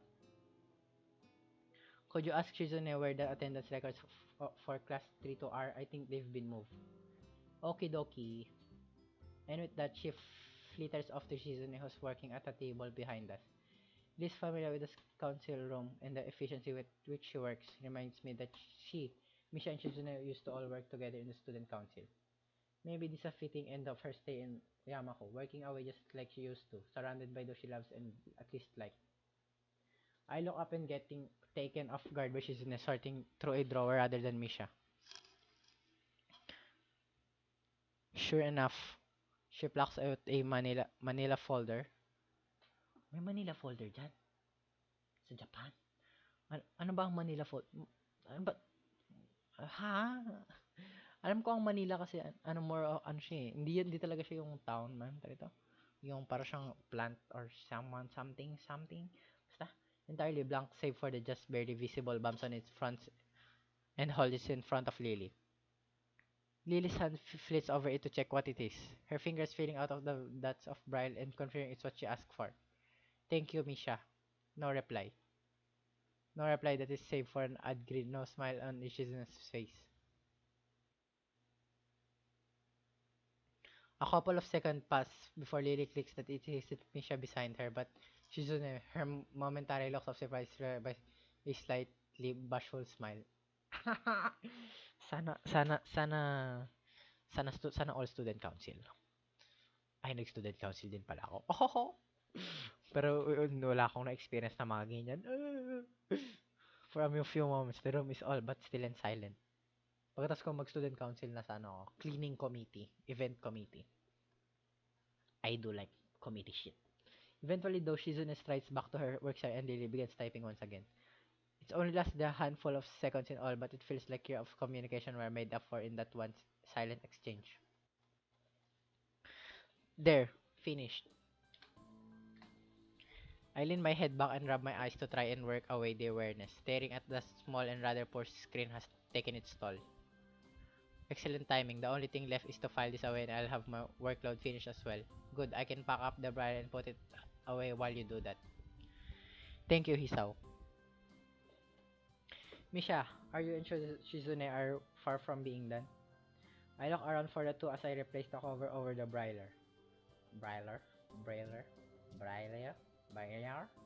Only to see them waiting at the door. I guess they must have been waiting for us. With a minimum of wasted time, we file and pack up everything that remains and join them. Thanks for waiting, you two. We couldn't just take off without you, Hichan. You've been a great help. Shizune nods approvingly, pleased with my effort. I guess that's the last class representative work done and over with then. That's right. I'll miss you, Lily. I think it was fun working with you. Thank you, Misha. It's been good working with you and Shizune. With you and Shizune. She thinks for a moment before formulating her response. It's not that she's often communicating without thinking, quite the opposite. But this time it's even more considered than usual. Misha looks a little surprised before passing on to the message. Shizune says, "You'd better do your work over there better than you did here." Far from taking offense, Lily giggles into her hand. If that's the case, then please tell Shizune to give those still here a little more understanding in the future. Competitive until the last. Maybe Shizune and Lily aren't so different after all. That. Yuchan says that she'll be checking to make sure you live up to your end of the promise. Then that's how it'll be. I'd better be off then. Goodbye, Shizune. Goodbye, Misha. Isaw. Lily takes a hold of my arms in hers, there being no need for a cane if I'm here to guide her. With another farewell to the two, we set off at the door and make our way to the school grounds. As I turn to wave goodbye to them, I notice Shizune's gaze lingering on Lily. They may annoy siya, but family bonds aren't easily broken. Trina. Masyado kasi yung pinatagal yung sarili ko. Wala ka talagang kwenta sarili ko. Got all your papers sorted then? Yes, they've all been filled out and handed in. On top of all things, as always, aren't you? She gives an earnest at the compliment, but it feels as if her happiness is just a veneer over the fact that she's fully aware of how she's leaving behind. It reminds me of how she was like when I first met her, always smiling, always that little bit aloof, always that little distance away from everybody. Even now, she still maintains that air around many others, especially those she's not close to. I had hoped that our time together would have changed that fact. Our pace slows, the two of us come to a halt in the all but empty school gardens. Hisaw, something da. Lily's words are casual as I wrap my arms around her and pulling her tight. I may not usually be given so much impulsive action, but I just want to be close to her, even if it's the last time I'll be able to. All the other students have been retreated to their dormitories and home, only the ruffling of leaves in the breeze making any sound whatsoever. Oh my god. God damn. As I draw back, I can see she has dropped her carefully maintained smile. Her hand has hesitates, wanting neither to leave nor stay on my features. She's putting a brave show, but her slight trembling gives her away. Lily may be able to control herself, but even she can hold her composure together now. This is the woman I've come to love.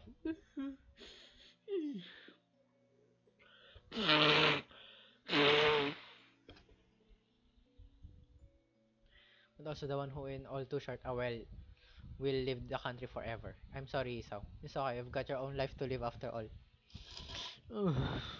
we walk up. We walk up the hallway in the girls' dormitory, hand in hand. Our emotion by now largely quelled. Never let our hands grip each other much more tightly than before. Faint, muffled voices can be heard from Lily's room, the origin of which aren't difficult to guess. The moment she opens the door, Hanako bursts through and wraps her around Lily, taking her obviously by surprise. Lily, Hanako, I'm going to miss you, Lily. I'm expected she's on the verge of tears. Lily gently rubs Hanako's hair with her hand in response, then pulls back and gives a warm, reassuring smile. Looking behind Hanako, Akira can be seen getting up from side of Lily's bed and scratching her head. Her eyes turns from Lily and Hanako to me, a still wicked smile hanging on her face. I try to return a more genuine happy look, but the result is probably just the same. So everything set, managed to hold back from killing Shizune. The comment draws a amused giggle from her sister. Yes, I have everything in order. And yes, I managed not to. Have you packed everything you need? So, ah, walang happy ending. Oh my god, motherfucker. Got that two bugs right here, but there's still some stuff left at the Hakamichi's home. I can pick that up while we wait there for tomorrow evening's flight though. Akira gives the two large black traveling bags on the floor a hearty pat. She probably came to help pack and make sure everything was in order to Lily's end before going together with her. Lily, will you be okay over there? I'll be alright. I'll assure you. I'll have Akira look after me as well, and you know that she's reliable. But don't worry, Hanako. I have your phone number after all, so we can stay in touch. With Akira's help, I could send your things over the internet as well. Hey, don't use me just because you won't learn how to use a computer. Hanako and Lily both giggled briefly, the mood lightening ever so little. Uh, the good goes for you too, though, Hisaw. I promise I'll contact you once I'm in Scotland. I know, I'll be looking forward to it. Ako magbe-break na kayo. Her offer may be kind, but we both know that this is tantamount to breaking out. Neither of us any illusions as how to well we would manage a long distance relationship. With nary a word of prompting, the four of us begin to look.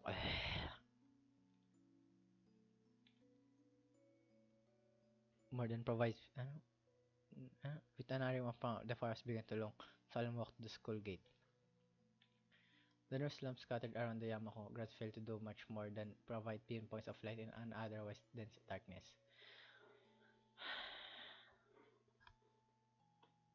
Hanggang kailan pa ba ako dito? Tara na. Tara na. A car parked on the road just outside the school grounds comes into view, its shining black exterior reflecting the dimly lit lamps of Yamako. I call out to Akira in an effort to alleviate a bit of the heavy atmosphere. Then, your cart, what kind is it? That much, that no, don't know much about cars, do you? It's a Lancer Evo, solid and speedy. Well, it's not a severe comment of my knowledge of the mark. I've never really taken an interest in them. She gives a small sigh. It's been good. Pity I have to part with it tomorrow, just like the summer house. You guys were the last to visit it before it changed hands. Turning back from my rather faulty attempt at small talk, I glance at Hanako and Lily following behind us. By rights, Hanako should be leading Lily, but it's rather definitely the other way as around as she clings tightly to Lily's arms. It's a depressing sight. So I guess this is it. Indeed. Although the time for everyone to say their farewell is now. Nobody really wants to take the first step. It is the longer nobody speaks, the better the chance of them simply not leaving. Lily, do you really have to go? I'm sorry, Hanako. I won't be leaving you forever, though. I can still call you. Hisa will still be here as well. I nod, but Hanako just catches all the time to Lily's arm. After spending so long without anyone to call family, it must be excruciating to have to say goodbye to the one person that was close to a mother as anyone could have been in her life. Lily lets out a long, sad breath. All Akira and I can really do is stand by quietly on the sidelines since the only good that can solve this would be Lily herself. Eventually, Lily pulls her arm from Hanako's grip and holds her holds both of her shoulders gently, a much more deserved way of address than I've ever seen Lily take with her. Hanako, remember when we first met? When you entered my room for the first time after overhearing my consoling of a friend, you didn't say a single word for the entire night. Even as I poured you tea and talked, you sat silent simply to what I said. It took many quiet meetings like that before you began to open up to me. But as you began to, I felt some of the happiest moments I've ever felt. I didn't become afraid because I pitied you, Hanako. I became afraid because I knew you were hiding not just from me, but from everyone. Your ambition, personality, interest, taste. I didn't know any of them, and neither did anybody else. As you showed yourself to me, and I began to realize the person that you were, and became sure that our meeting was a very special moment. But Lily cuts her words as she brings her hand to Hanako's head and brushes her bangs to side, gently pressing her lips to Hanako's forehead. As she pulls her back, leaving Hanako all but swish and her eyes most moist, Lily beams a wide smile. I believe you are a very beautiful person, Hanako, and I'm certain that you will become a strong and confident woman. You are a very dear friend and someone whom I love very much. Just like Kisao, I will never forget you for as long as I live. I may be leaving, but you have your own life here to lead. As I do, you have your own friends and hobbies and your own hopes after our graduation. I want you to devote yourself to them even after I'm not around anymore. That is why I think you will be okay, because you are your own self with your own life. You yourself proved that to me. Hanako lowers her head in embarrassment, but nods as she does. I I understand. I know I have to say goodbye. I know you have to go your own way. But thank you, Lily, for everything. Thank you, Hanako. Will you be okay? There are a few seconds of silence before the answer comes. I will. I should. Lily smile. Ako hindi. Mawala saan si Lily sa... Ay, Lily, masyado akong possessive. Adal at least partly in relief. That makes me very happy. Then goodbye. Goodbye, Lily. And farewell to you as well, Hisaw. Goodbye. I'll miss you. She paused for a moment before walking up to me. Her right hand is outstretched in front of her, takes a hold of my shoulder. Her left hand slowly and daintily reaches toward my face, taking my cheek in her palm. For a while she simply holds my face, her fingers just slightly move to take in its contours. Usually her hand would be warm when doing such a thing, but the nice air's given her skin a cool edge. I'm not sure how long we stay like this. Her clouded eyes pointed just below my own as she wears a wistful, almost distant smile, eventually though I take her cold hand in mine. It's difficult to do so, but with a slight sigh, I gently remove her hand from my cheek. I hope you have a long and happy life, Lily, no matter where you might go. Thank you. I'll make sure to.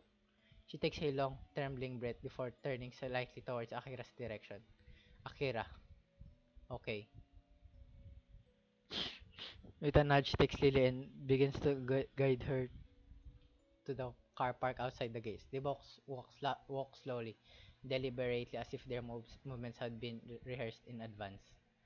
It's strange to feel like this now, watching somebody leave Yamako. The feeling of unease I have now reminds me of the first time I walked through those black wrought iron gates that always look far too pompous for what they were. As they leave, all of us know full well that our lives are irreversibly changing. I'd always told myself that I just have to take life as it comes, but everything changed so fast, so suddenly. In the end, Lily is an irreplaceable part of the lives of both Hanako and me.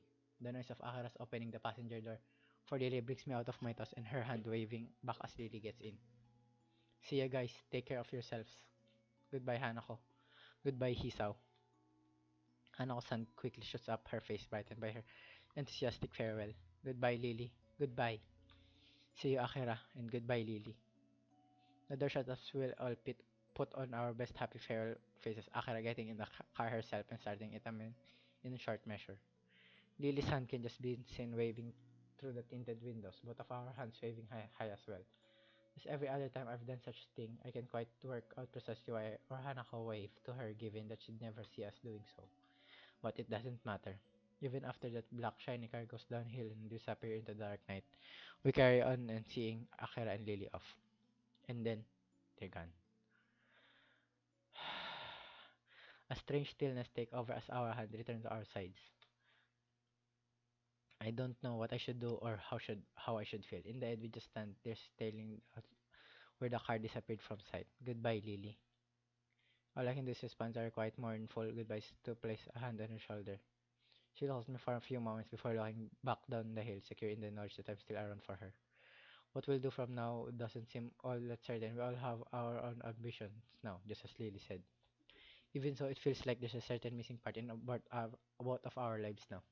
Something that can never be replaced.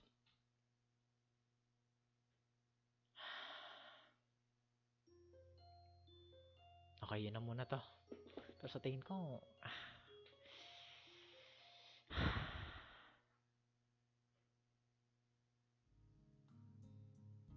okay na. Save muna natin yan dito.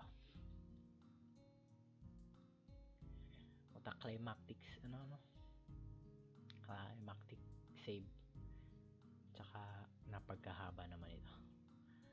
False cadence, okay. Okay na. Oh my god, napasyadong mahaba. Stretch out. Did I really pick the right choices? Seems like a bad ending. Sana naman di masyado namang kahit pa paano mahaba-haba ng kahit ano yung susunod o mga konti lang din. Pero that's for us to see. Salamat sa pakikinig sa sobrang haba nito. Oh my god, 3 hours. Sa tingin ko ito isa pang pinakamahaba kong na-record na.